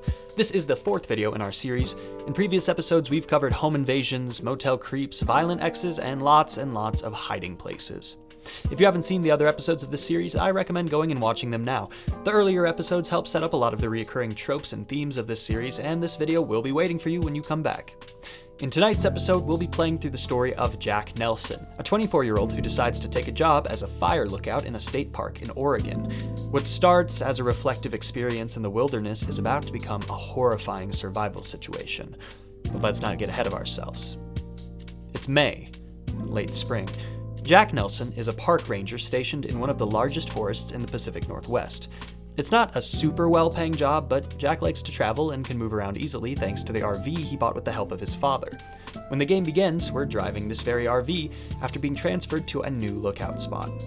As per usual with these games, we have some text messages waiting for us about our new situation. A conversation with someone named Mitch Scott, who seems to be in charge of us in some capacity, and Kayla Nelson, Jack's sister. Mitch tells us that we've been assigned to Tower 11. In this conversation, we see that Jack has gotten used to the solitary life, something that appears to be a major hurdle for a lot of people who take fire lookout jobs. Jack apparently joined for the thrill, but now enjoys the lack of it. Mitch gives us instructions on how to get to the lookout spot, and also tells us we'll meet someone named Billy at the gate. The conversation with Kayla is less important to the overall plot, just basic discussions about work life and Jack's job, giving a little bit more context to who Jack is while also giving him a connection to the outside world to help motivate us to, keep him alive. I'll note that in both of these conversations, a heavy focus is put on the discomforts of the modern working world in comparison to the simplicity of a life out in nature. Jack comments that it's not as easy as Kayla's making it out to be, but the point still stands. There's something so alluring about being alone like this, even though there are clear downsides as well. Jack says in his internal dialogue something about keeping the memories at bay. What are you running from, Jack? Kayla recommends a diner to us, and since we're hungry, we pull over and try it out. I love a roadside diner, one of my favorite places to eat. Food always tastes better when you're hungry on the road, and diner food always tastes best. This place is cute. Cool shovel, man. Want to have a forced video game conversation about it? No? Okay, fair. Something about that dude rubs me the wrong way. Hamburger. She's going to get my food. I already know that it's going to sound fucking awful when I eat my food, but first, piss minigame! It's back! This is why diner restrooms are always so dirty. Torturous. I tip, because I'm a good person. I don't want to hear it. A dude stops us on the way out of the diner, a delivery driver asking us where we're headed. I've played these games before, man. Why do you want to know? Whatever. I tell him, and he asks if it's true what happened to those kids the other day. Look, man, I don't know what you're talking about, but thanks for holding up the tradition of people saying ominous shit to me while I'm on the road. This 3-sentence conversation definitely won't haunt me in the middle of the night in the dark forest. Bye. Huh. Kinda weird that my bathroom door is jammed. Feels like something I should investigate further, but it's probably fine. Why would I be worried? It's not like this is a horror game or something. I'm just a fella on the road to his new job. Doo-doo-doo. I love being alive and safe and not murdered by a stranger on the road. We arrive at around 8 o'clock. Guess we gotta find Billy. He's probably in this office. Ah! Damn it, man. Are you trying to give me a heart attack? What's with the gun? Quite like bears, it seems that Billy's just as scared of us as we are of him. Is that true for bears? Jack should probably find out. I don't care enough to research. Wait a second, is there someone walking in the woods out there? Where did they come from? Oh, my bathroom. Apparently, I've smuggled a stranger into these woods. Cool. I'm sure that won't come up again. Billy seems a little surprised that we're here, but he does end up finding our information and giving us our tower key. Guess it's time to head out into the woods at night, where there's definitely an unknown man at night in the woods with no weapon in the woods at night. And did I mention it's in the woods? Great, okay, here we go. There are missing person posters all over this board. At least we have a flashlight. And apparently Tower 12 is our emergency contact, so that's nice. Wonder if they'd be any help in an actual emergency. We've also been warned not to stray too far from our tower as there are bobcats and bears and stuff. Stay within half a mile. Pretty short leash. We get to our tower a little after 11:30. We pass by a little radio tower looking thing on the way in. a helpful landmark. Hey, this place looks just like Firewatch. Which makes sense. We take in the space a little bit before getting set up. There's a board full of valuable information for rangers, a sink, a microwave, a porta potty downstairs, a computer, which is a nice surprise, a bed, and various instruments for reporting various weather conditions in the area. We log into the computer using a password on the board nearby. Oh, this OS has its own version of Clippy. What's your name? Smiley?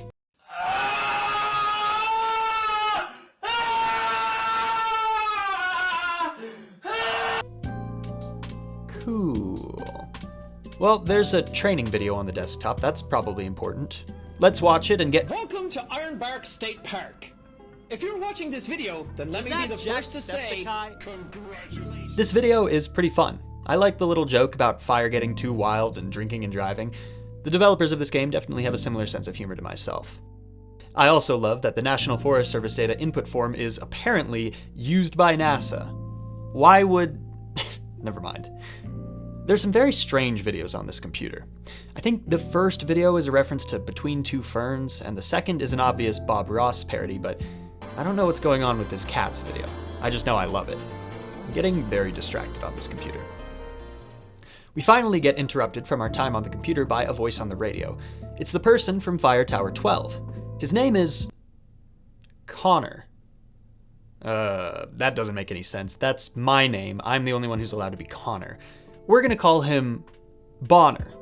Like Connor, but with a ba. I'm also going to sue, but that's a me thing. Plagiarism aside, this is the first time we've gotten real voice acting from a major character in the series. Experienced comrade. I can see why Mitch picked you. Some antagonists have had single word lines like hello or Noah, but this is full dialogue. Just another little improvement made by the series as it's progressed, but it does a world of good for the episode. It makes it that much more real. The voice actor, by the way, is Dylan Runge, or Dylan Runge. It's pronounced one of those ways. He hasn't been in a lot of stuff, but he plays this role well. It's interesting. In the game that is most about isolation, we have the most genuine human experience we've had in any of these games. Bonner is a pleasant enough guy. He helps us settle in, warms us up to the isolation we'll be experiencing. It sounds like Jack already has experience out here, but it's nice having someone we can go to for help. Most of the other games haven't had that. We need to get a fire going, because apparently it gets super cold here at night. The fire-making supplies are in a little shack nearby, so I guess we gotta head back down. Boy, if I'm not careful, I'm gonna start a forest fire myself. Speaking of which, looks like I gotta actually do my job. We measure wind speed, temperature, report the weather conditions, and also the number of hikers we assisted today. 0. Killing it. We turn in for the night. So begins our new job as a fire lookout for Tower 11. Sure hope nothing crazy happens.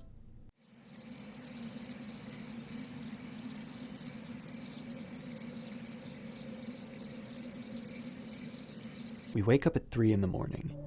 We're groggy, but we have to get over it. This is part of the job. There's static coming from our radio.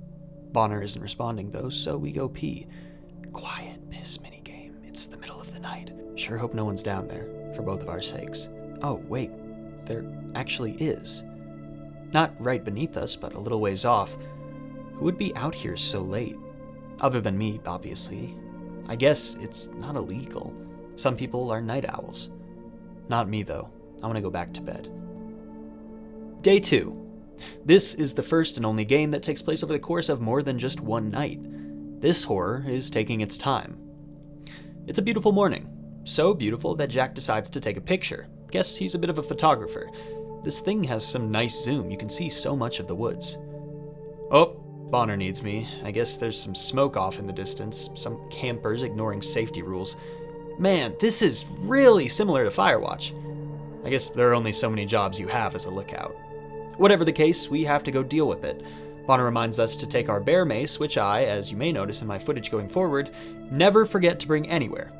I'm not getting caught off guard by a bear, or anything else. Damn, this trail is long. It's basically night now. Yes, we... Was that a scream? There's no one at this campsite. I guess that's good, honestly. I don't want to meet the owner of this machete. I guess that's technically normal for camping supplies, but it still makes me a little nervous. Reminds me that anyone could be out here doing anything, contributing to strange screams in the night. But what this particular absentee freak is doing now is ignoring fire safety. Hero time. Is someone whistling out there? I may not be as alone as I thought I was, but if they're nearby, they can probably tell I'm here. Why aren't they making themselves known? I don't want to stay here for any longer than I have to. Tower, sweet tower. We tell Bonner about what we saw and heard out by the campfire. He's a little PO'd, but doesn't otherwise seem too concerned. He thinks the scream was a fox, which would make sense if it was higher pitched, but Bonner tells us that a lot of people have been flocking to the area since a couple of kids went missing in the area last month while hiking with their families.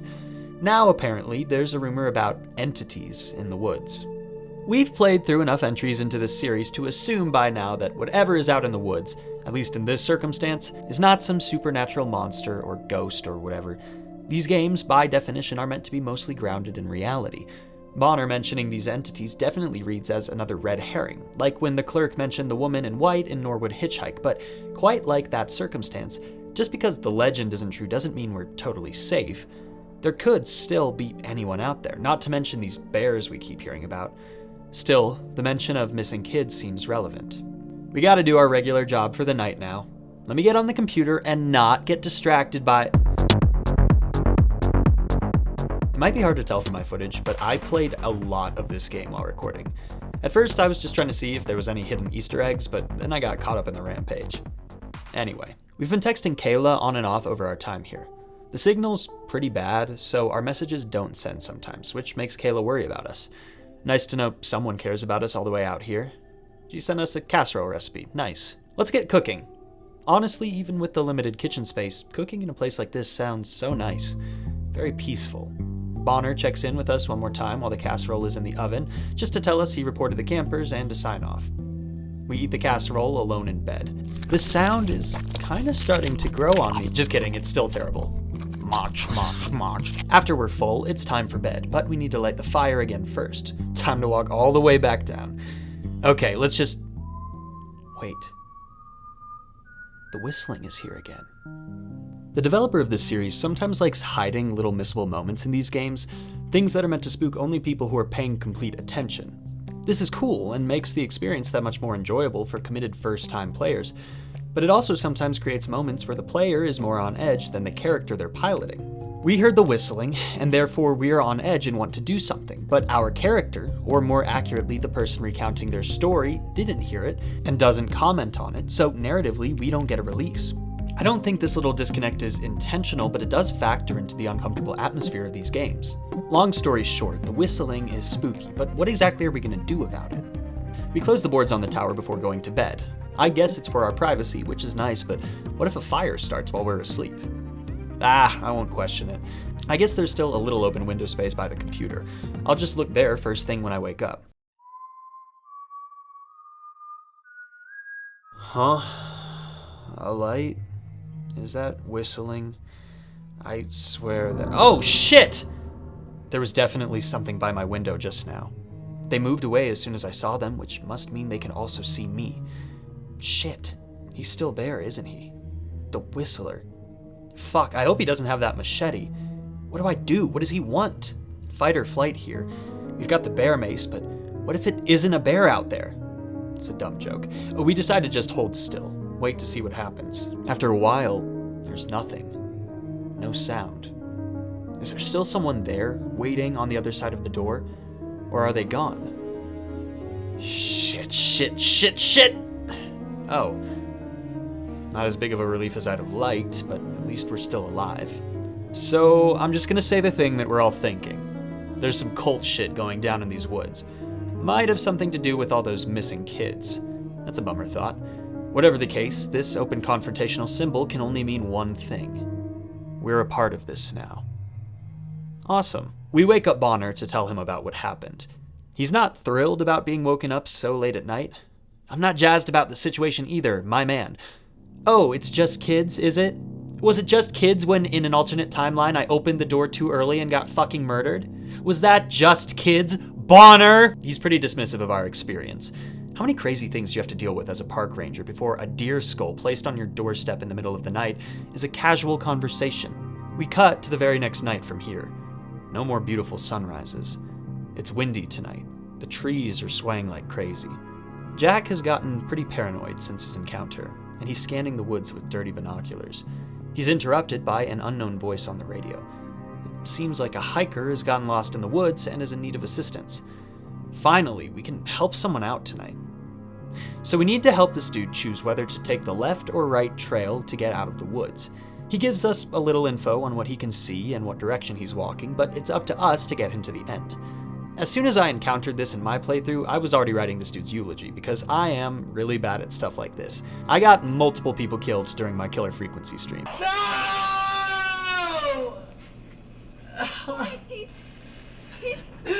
No! Now, a lot like the pizza guy, this is the illusion of choice. Whatever direction you tell this guy to go in, the outcome is the same. The hiker thanks you for your direction, walks for a bit, then claims to hear you whistling. Obviously, you're not whistling, which means he's found somebody else. Somebody we know has a machete. We don't get to hear what happens to the hiker, though, as our conversation is interrupted by a knock at the door. Oh, shit, it's just Billy. Hey man, how's it going? I think a hiker is getting murdered in the woods as we speak. Thanks for the supplies. Billy is a pretty ominous dude. He knows we went north to check out the campfire. Maybe Bonner told him that? Anyway, we haven't heard anything else from that hiker. Hope he's doing alright, even though I doubt it. Guess we gotta do our regular report for the night. It fucking windy. We eat the rest of our casserole, and it's time for bed again. Gotta get more firewood. You know, by now, we've done this process enough times that I don't even— Monster! Damn it! Fucking shit, dude! Who the fuck are you? He tells us he's a worker doing maintenance on the radio tower. He just came over to say hello. His name is Silas. There's something familiar about his face. While we're talking about fire safety, Silas says that some fires are meant to burn, and that no amount of prevention can stop them. No dude, that's not how this works. Who hired you? Okay, bye.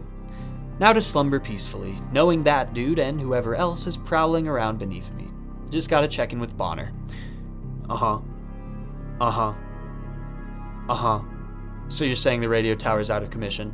You're saying it was closed down years ago? And there would be no reason to send a maintenance worker out here for it? Right.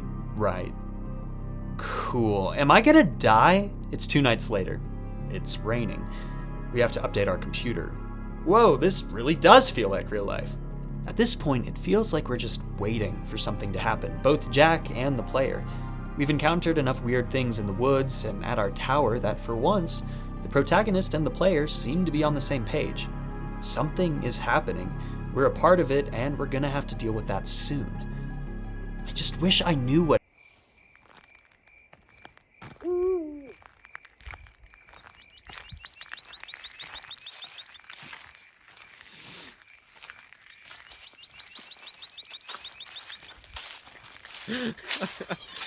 The update shuts off our power. Great. Now we gotta walk out into the rain and down to the generator. Also, piss minigame. I sure am glad there's a porta potty down here. 1 week later. When is it gonna happen? When do I get to stop holding my breath? It's 2:30 in the morning. Another line of smoke has been sighted. Campers again. How many times do I have to— And there it is. The moment. What the hell is happening down there? So, I was right about the cult shit. Are they burning a body? Man, I knew that hiker was screwed. Shit, every time I've told someone about this, they haven't believed me or they've brushed it off. I need to prove it this time. Good thing I have my camera. We line up our shot, focus, and— Shit.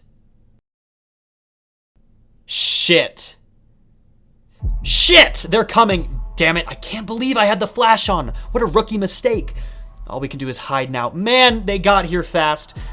From under the bed, we see the door swing open. A roped pair of legs paces around our tower looking for us. There aren't many hiding spaces, so he's gonna find us. But maybe he thinks we got out of the tower before he got here. If he thinks we're running away, maybe he'll head back out and we can sneak away. He'd have to at least go outside to see the rest of the area. I was right, that's what he's doing. But he went left instead of right. He didn't go down the stairs. I think he just went around to the other side. Shit. It's gonna be close, but we can't stay here. If he comes back and keeps looking, that's it. Just gotta be totally quiet, totally sneaky. Oh, fuck, he sees us. Go, go, go, go, go, go, go, go. Where do I... he'll catch me if I... Oh! I sure am glad there's a porta potty down here.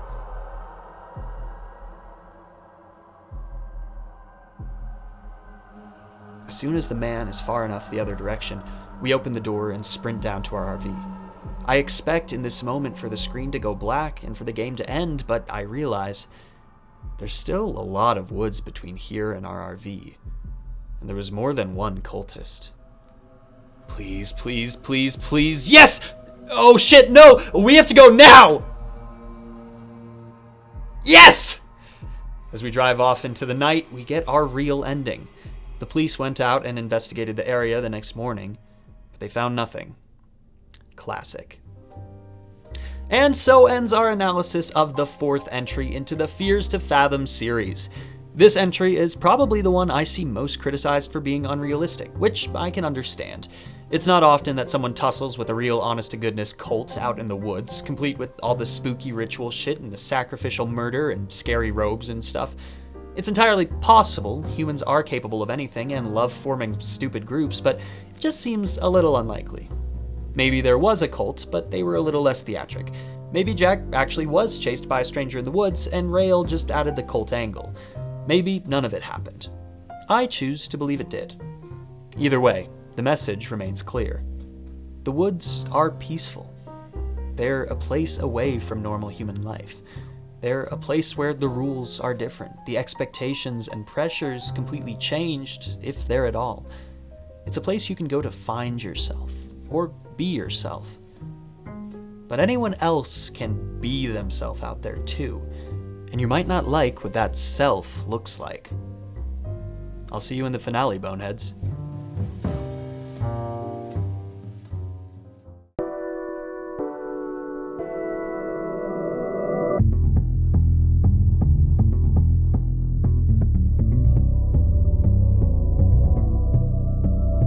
Have you ever seen a headline about a husband killing his wife or a kid attacking his friends and thought, wow, I'm glad my loved ones would never do something like that? Well, what makes you so sure? There's been a running theme to this series that I'm sure those of you who've been watching since the beginning have picked up on. That in the real world, the scariest things aren't monsters or demons or aliens, they're humans. But there's still been this otherness to the conversation, a form of separation not just between the audience and the protagonist, but between the protagonist and the antagonist. It's always been a stranger, with the one exception of the ex-girlfriend, who admittedly had also been cut out of the protagonist's life. These characters aren't people we're supposed to know. They're villains, appearing out of the woodwork to chase us down for a night, then disappearing back into the dark. I think we'd all like to believe that that's who the bad guys of our world are. The people outside, the mugger in the alleyway, the killer in the streets. But never someone we know. Someone we trust, someone we care about, who we think cares about us. They would never hurt us, right?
Welcome, Boneheads, to the finale of our series covering the human horrors of the Fears to Fathom games.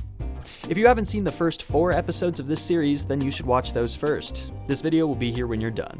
For those of you who are caught up with the series, you may have noticed that, while still atmospherically tense and scary, these games have gotten a little sillier with each entry. With the addition of goofy voice acting, strange TV channels, and our beloved piss minigame, we've had more moments to joke about, and therefore I'd say the videos themselves have gotten a little sillier. I don't know if that's going to be the case for tonight's analysis, because the story we're about to live through is one that has you constantly questioning who the real villain is, and who you can trust, if anyone. It's December. Winter. Fitting that the series ends at a time like this, when things are darkest. We don't get introductory text as we start like we do in the other games. Instead, we simply wake up at our computer. We need a coffee to finish our day at the office, and so we stand to get it. We're playing as Sydney Harper in this episode. She's a 23-year-old office worker at a consulting firm, which is where we are right now, working late, it would seem. The city outside is dark, and there aren't a lot of cars on the road. I love an environment like this. Night feel, some people refer to the aesthetic as. It's peaceful, and the graphics are nostalgic. Classic horror game ambiance. At least we can be sure that this cup of coffee hasn't been drugged. Piss minigame! This version isn't as fun. Someone else walks into the bathroom. Nothing to be concerned about. Seriously? Already? I don't think this one needed to be a jump scare game. Anyway, it's just a janitor. He apologizes for startling us. He didn't know anyone was in here. The music and the atmosphere is a little creepy at this point, but nothing about this interaction actually worries me. The two seem familiar with each other, and they're both friendly and polite. The phone is ringing as we return to our desk.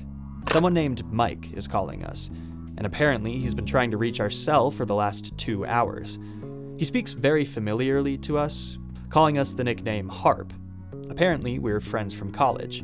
Why has he been calling us so desperately, though? Very quickly, we can realize that there is an awkwardness between these two characters, and I have a pretty good idea of why, but I don't want to make assumptions quite yet. Maybe Mike's just a little socially awkward. Like I said before, nothing wrong with that. Mike asks if Sydney had the chance to look at a rental house. He really wants to see her. And Nora, he adds after a pause. A mutual friend of theirs, it would seem. Yeah. Anyway. Not sure why Mike couldn't have done it during the 2 hours he was trying to contact Sydney, but Mike also suggests the two of them ride together to catch up. He already mentioned this other friend, Nora, but clearly she's not Mike's focus on this trip. Mike asks for Sydney to make sure the rental is under $100 a night, mentioning that Nora is apparently on a pretty tight budget recently. I guess that's fine. Not sure if we'll be able to find a quality place for that cheap, but I guess I can look. So this is what we're working on, huh? Cool. I have nothing to say about all of this. Fuck yeah, video games in my video game, hell yeah. Even the places outside of our budget seem a little run down. I really don't think... This place actually seems pretty nice. It's got all the basic necessities, fishing and Wi-Fi, and it's only $99 a night. It only has 2 reviews and 3 stars, which might be worth looking into, but we don't. This takes care of the job that Mike had assigned to us, and at this point, Sydney's so tired, she's likely just happy to have it done. It's at this point, after the booking has been made, that we get our classic introductory text. We learn a little bit more about Sydney's job and how it's been a struggle to prove her worth, leaving her with little time for leisure or a social life. To get away from this pressure, at the suggestion of her college friend Mike, she'll be taking a weekend trip to rural Vermont. Her friend Nora will also be joining. We've learned the majority of this already from context clues, but getting this little moment in the office before introducing the main story is a fun way to start this final entry. 2 days later, the trip begins. The scene opens in an elevator down to the parking garage.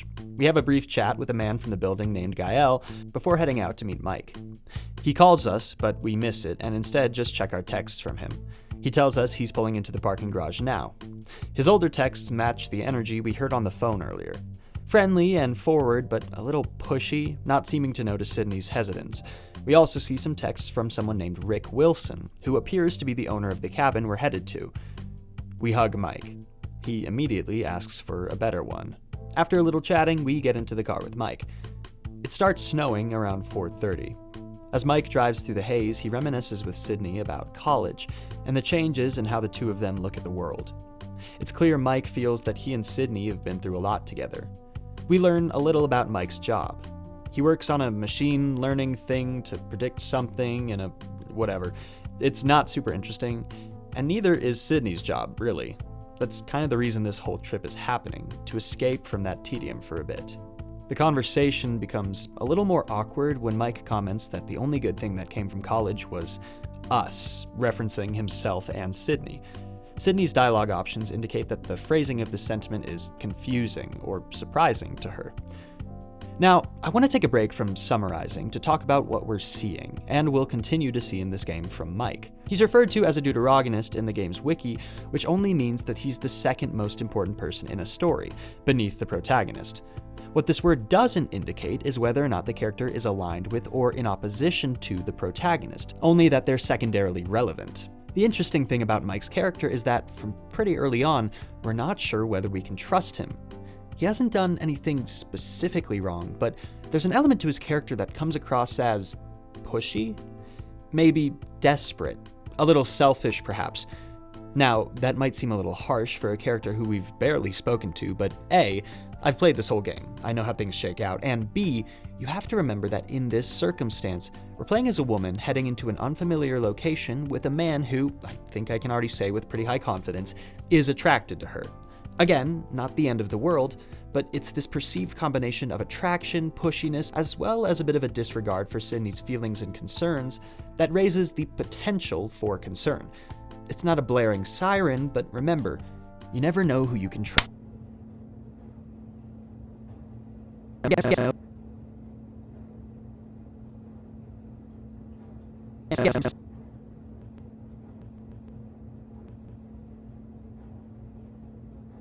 Trust.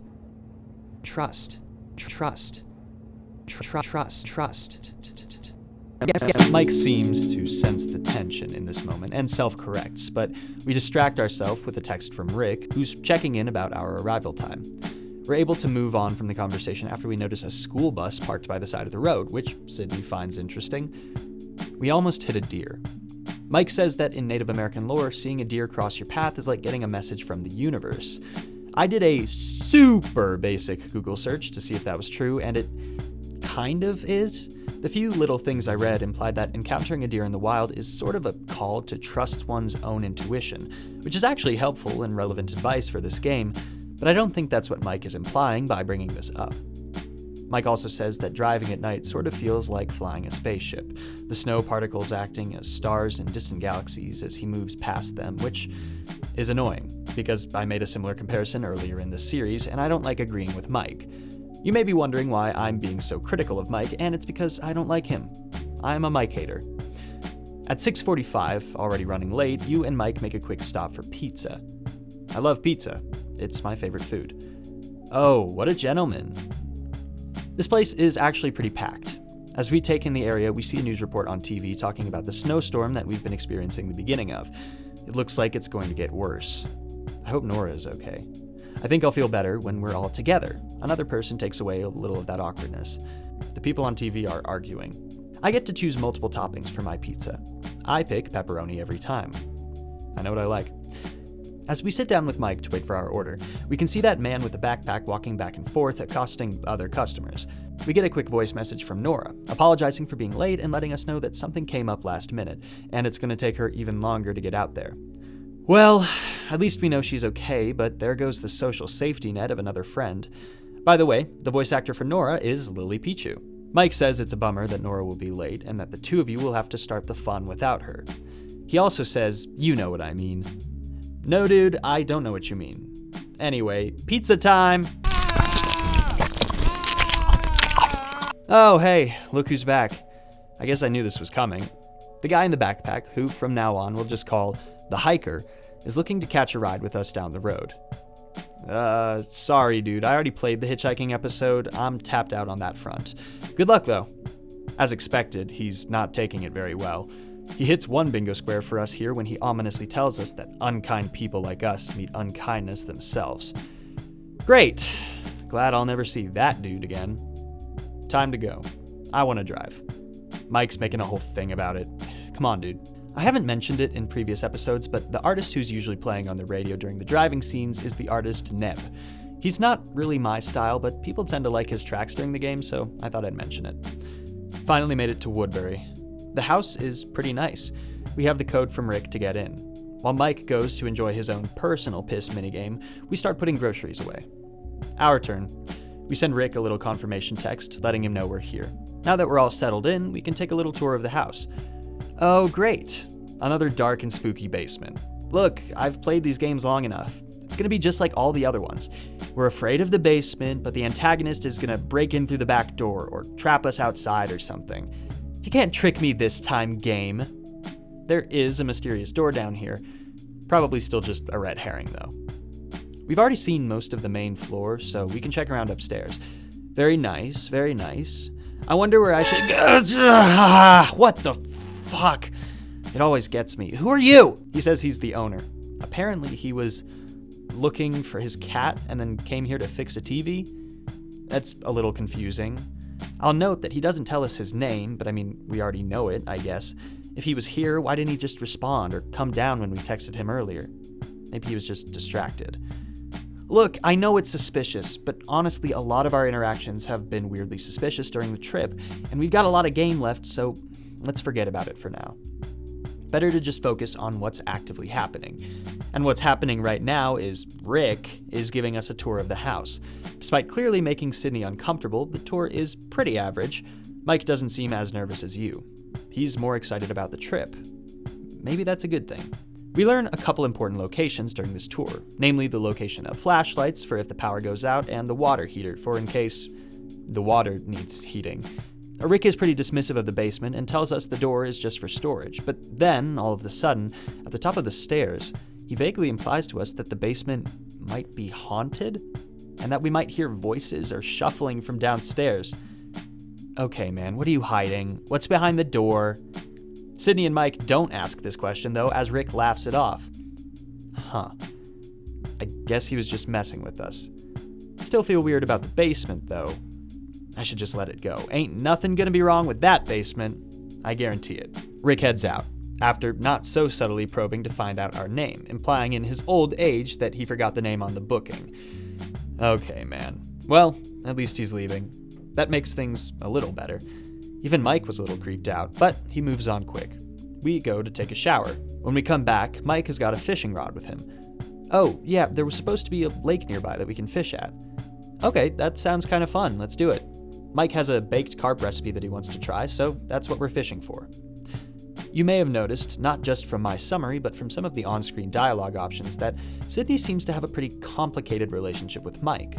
In the best of cases, they're genuinely friends and can chat and have a good time together, but sometimes Mike gets weird. A little pushy, a little implicative. We're pretty regularly fluctuating between casual fun and discomfort.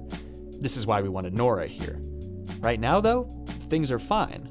Fishing with Mike is fun, especially because we're better than him at it. After we've caught enough, we go back inside and help Mike cook the meal. Question for my culinary boneheads: does this look good to you? How's the recipe? While we wait for the fish to cook, Mike suggests playing some board games. We saw a few earlier. You know what? We're on a good normal streak here. Let's keep it going. There are a couple normal games we could play, but because I'm me, and I still have that basement ghost on the brain, I decide that we should play with the Ouija board in the basement. It's a pretty normal playing experience, to be perfectly honest. The planchette moves a little bit, everyone gasps and asks if the other one is doing that, it doesn't spell anything interesting, and we move on. Except, near the end of our little ghost adventure, Mike hears something from behind him and totally flips out. He runs upstairs, abandoning us in the dark. Did it come from behind that door? Maybe there really is a ghost. Nah, I'm just kidding. I truly don't believe that to be the case. Anyway, hey man, what the hell? You left me to die down there. Mike is saved by the bell though, and by bell I mean oven timer. The fish are done. We go eat in front of the TV where we see another thrilling episode of our favorite show, Cooking with Jeffrey. Tonight he's making asparagus chocolate cake with a spoonful of mayonnaise.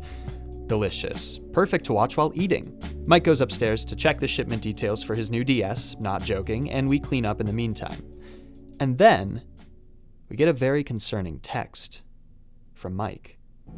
I think there's someone under my bed, right now. Thanks for the update, Mike. What did you want me to do about it? We, of course, go check on Mike. I don't see him entering his room, but I do see the bed.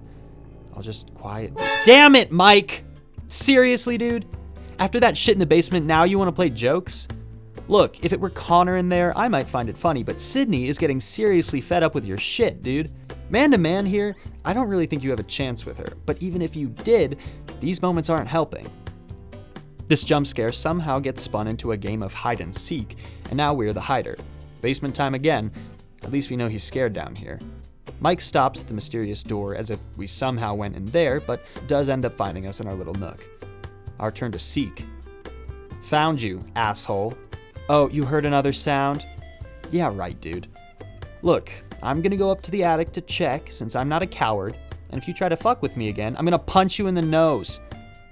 Oh, there actually is something up here. A kitty! Meow, meow, meow, meow, meow, meow. Apologies. I guess this is probably the cat that Rick was looking for earlier. Maybe I should shoot him a text, let him know I found it. Nah, just gonna do some more hide and seek. Maybe he won't check outside. It is pretty cold. No, he found me. I guess we'll do one more round. We're really committing to this children's game. Mike? Mike, are you... Rick, why are you back? I found your cat. He's fixing a faucet now? I guess he did mention earlier that it was broken, but why is he using a hammer to fix it? I've never had to fix a faucet, but it doesn't strike me as a hammer-based job. Mike is actually fed up now and stands up to Rick, telling him that we rented the house and we'd like it to ourselves, even threatening to call law enforcement. I'm glad you're putting your foot down, Mike, but I'm worried we may be making an enemy of a stranger we know has a hammer and access to this house. Rick says there are no cops in Woodbury, which... Really? Could that actually be true? It doesn't sound right, especially because I remember passing cop cars on the road, but Rick says it so confidently, I almost believe him.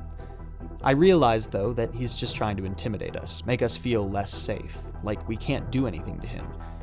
Not a fan. Rick does end up leaving, in a pretty bad mood. Let's keep an eye out from now on. And we're definitely done with hide and seek now. Mike and Sydney agree that Rick is weird, but probably harmless. Sure, that might be the case, but it might not. I'd be a lot more on edge by now, and might not even be comfortable staying through the night. Not just the two of us, but, well, we're already here, and we already paid, so I guess we're staying. Sydney decides to get some rest. A little after 11:30, she's woken by a knock at her door. It's Mike. Oh boy. He says he has to talk to us about something.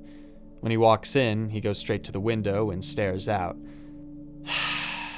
I knew this was coming. I just kind of wished Nora would be here to help me deal with it. No Nora still, though, so... Alright, let's hear it, Mike. Mike moves to the bed, asks us to sit with him. Uh-huh. Mike tells us that we don't have to sleep alone tonight, and Sydney asks him where this is coming from. He reminds her of a trip the two took to Oregon. A trip Sydney remembers as being pretty awkward, as have been many of her interactions with Mike, but which clearly means a great deal more to him. Apparently, the two of them got drunk together and something happened. We don't really know the specifics, but it's clear from the dialogue here that while Mike was really happy about it, Sydney was less thrilled. It seems that since then, Mike has had a different view of their relationship than Sydney does, and he's been comfortable riding with that view for a while. The awkward conversation here is interrupted by a text from Nora, who has broken down on the side of the road in the snow. Wow, I guess Nora really did save me from this conversation. Mike offers to go on his own because we're already in our pajamas, which is nice of him, but as he's leaving, he tells us that we'll finish this conversation later, clearly not understanding that there's nothing to finish. Mike asks for another hug before he leaves. Really? Now? Fine, man. As Mike leaves, we have a moment to think. Why is it so hard to trust Mike? Why do I, Connor, dislike him so much, despite him never hurting Sydney or doing anything all that terrible?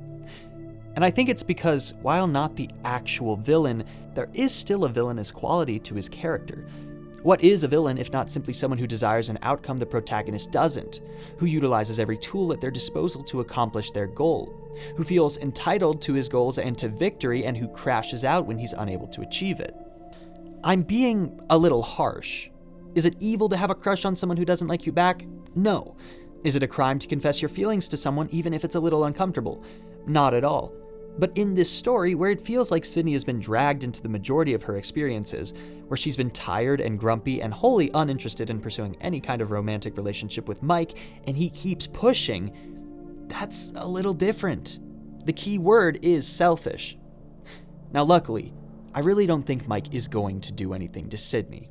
He's not even in the house anymore, but if he was, I don't think he'd have it in him if he wanted to.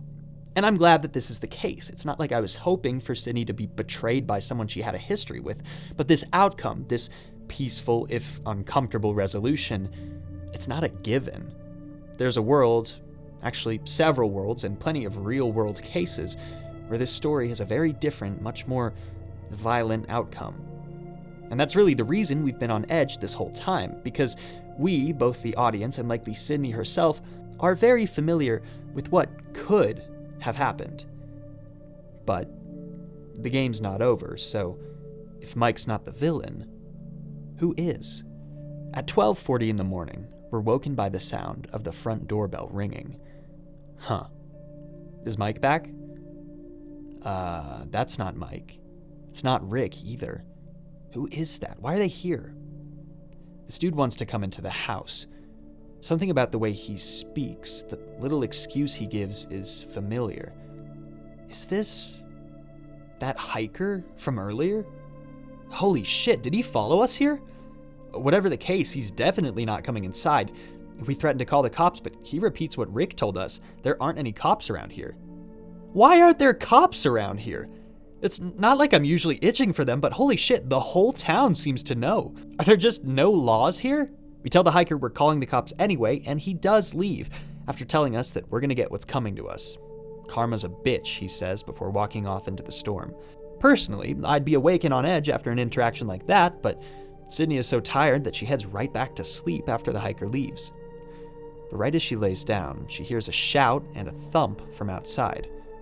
Oh shit, what did that hiker just do? We text Rick, asking him to come back over and check on what happened. I guess if there are no cops around, he's our best bet. He clearly has no issue coming over here, so it takes Rick almost no time at all to come over, like a shockingly short amount of time. How far away do you live, Rick? I know you said you're in the area, but are you literally next door? It's like you were already right outside. We explain the situation to Rick, who tells us that we don't need to worry about the hiker anymore. That's nice, but what do you mean? Didn't you hear that shout outside? Something's going down. I'm worried that... I just realized that in all of the chaos, I'm now alone in this dark house with Rick, and he seems to know it. Rick walks to the fireplace, starts warming himself, and then we get a text from Rick. He's confused. He lives in Burlington. He hasn't been to the rental property in weeks. And as we put down the phone, the man we've been calling Rick walks right up to us and asks if we're okay. We can choose to confront Rick, or try to just act natural and get him out of the house, but either way, it doesn't matter. Rick can see right through us, and all of a sudden, he starts telling us exactly what we're afraid of. That only one of us is leaving this house alive. And then, he runs off to go find a weapon. Oh, fuck!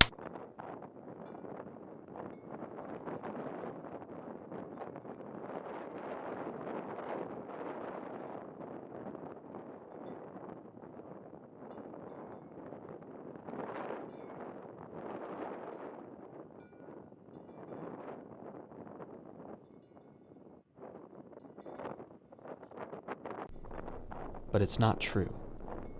Not everyone is out to hurt you. There've been a lot of reoccurring tropes in this series. The hiding, the lying, the piss minigames, the loud eating, the running, the untrustworthiness. But you know what else has been consistent? People coming to help. In the first game, your neighbor alerts you to the fact that you're in danger.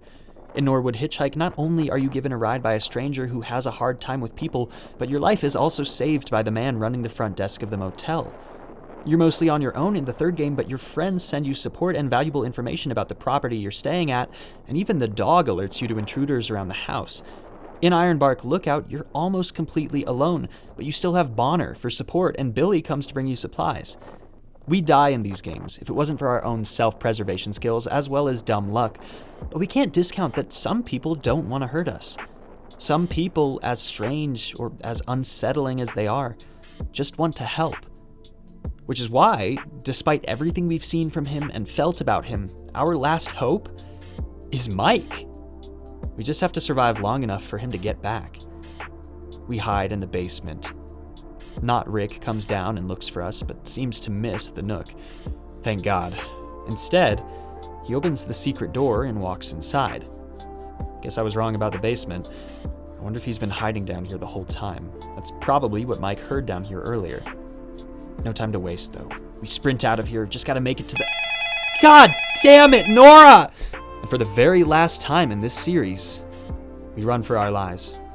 We're not gonna have time for the front door, he'll be on us in a second, so instead we go the last good hiding place we can think of.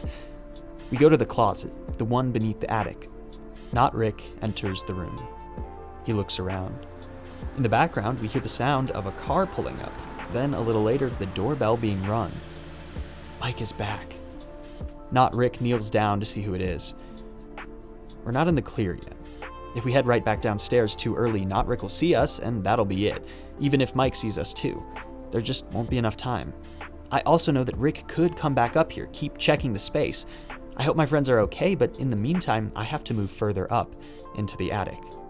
Nora calls again while we're up in the attic. See, this is why I went up. Not Rick might have heard me.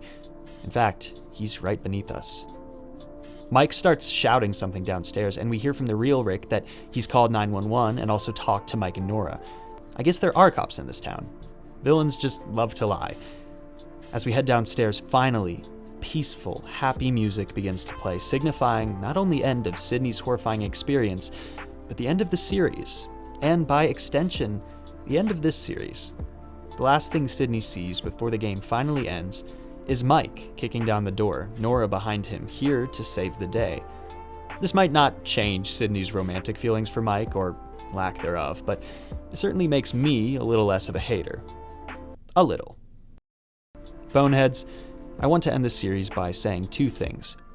First, I want to thank you for joining me on this journey. These games are super interesting and unique, and covering them has been a lot of fun for me. I know I sort of implied that these episodes would be shorter, but while I was working on the first couple, I discovered how much I had to say about the series and decided to put my all into it. It's been an absolute pleasure going over this series, and I can't wait to do more videos like this in the future about other games and series.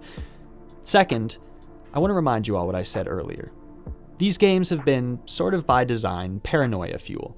They paint the worst picture and tell the darkest stories about the people who surround you every day, about strangers. But to live as a human, you have to give your fellow man a little bit of trust. Obviously, boundaries are important, and you have to be observant to know when you're safe, but living a life constantly looking over your shoulder is no life to live. Remember that not everyone is out to get you. Just a couple people. Good night, Boneheads. Stay safe. You never know who's out there.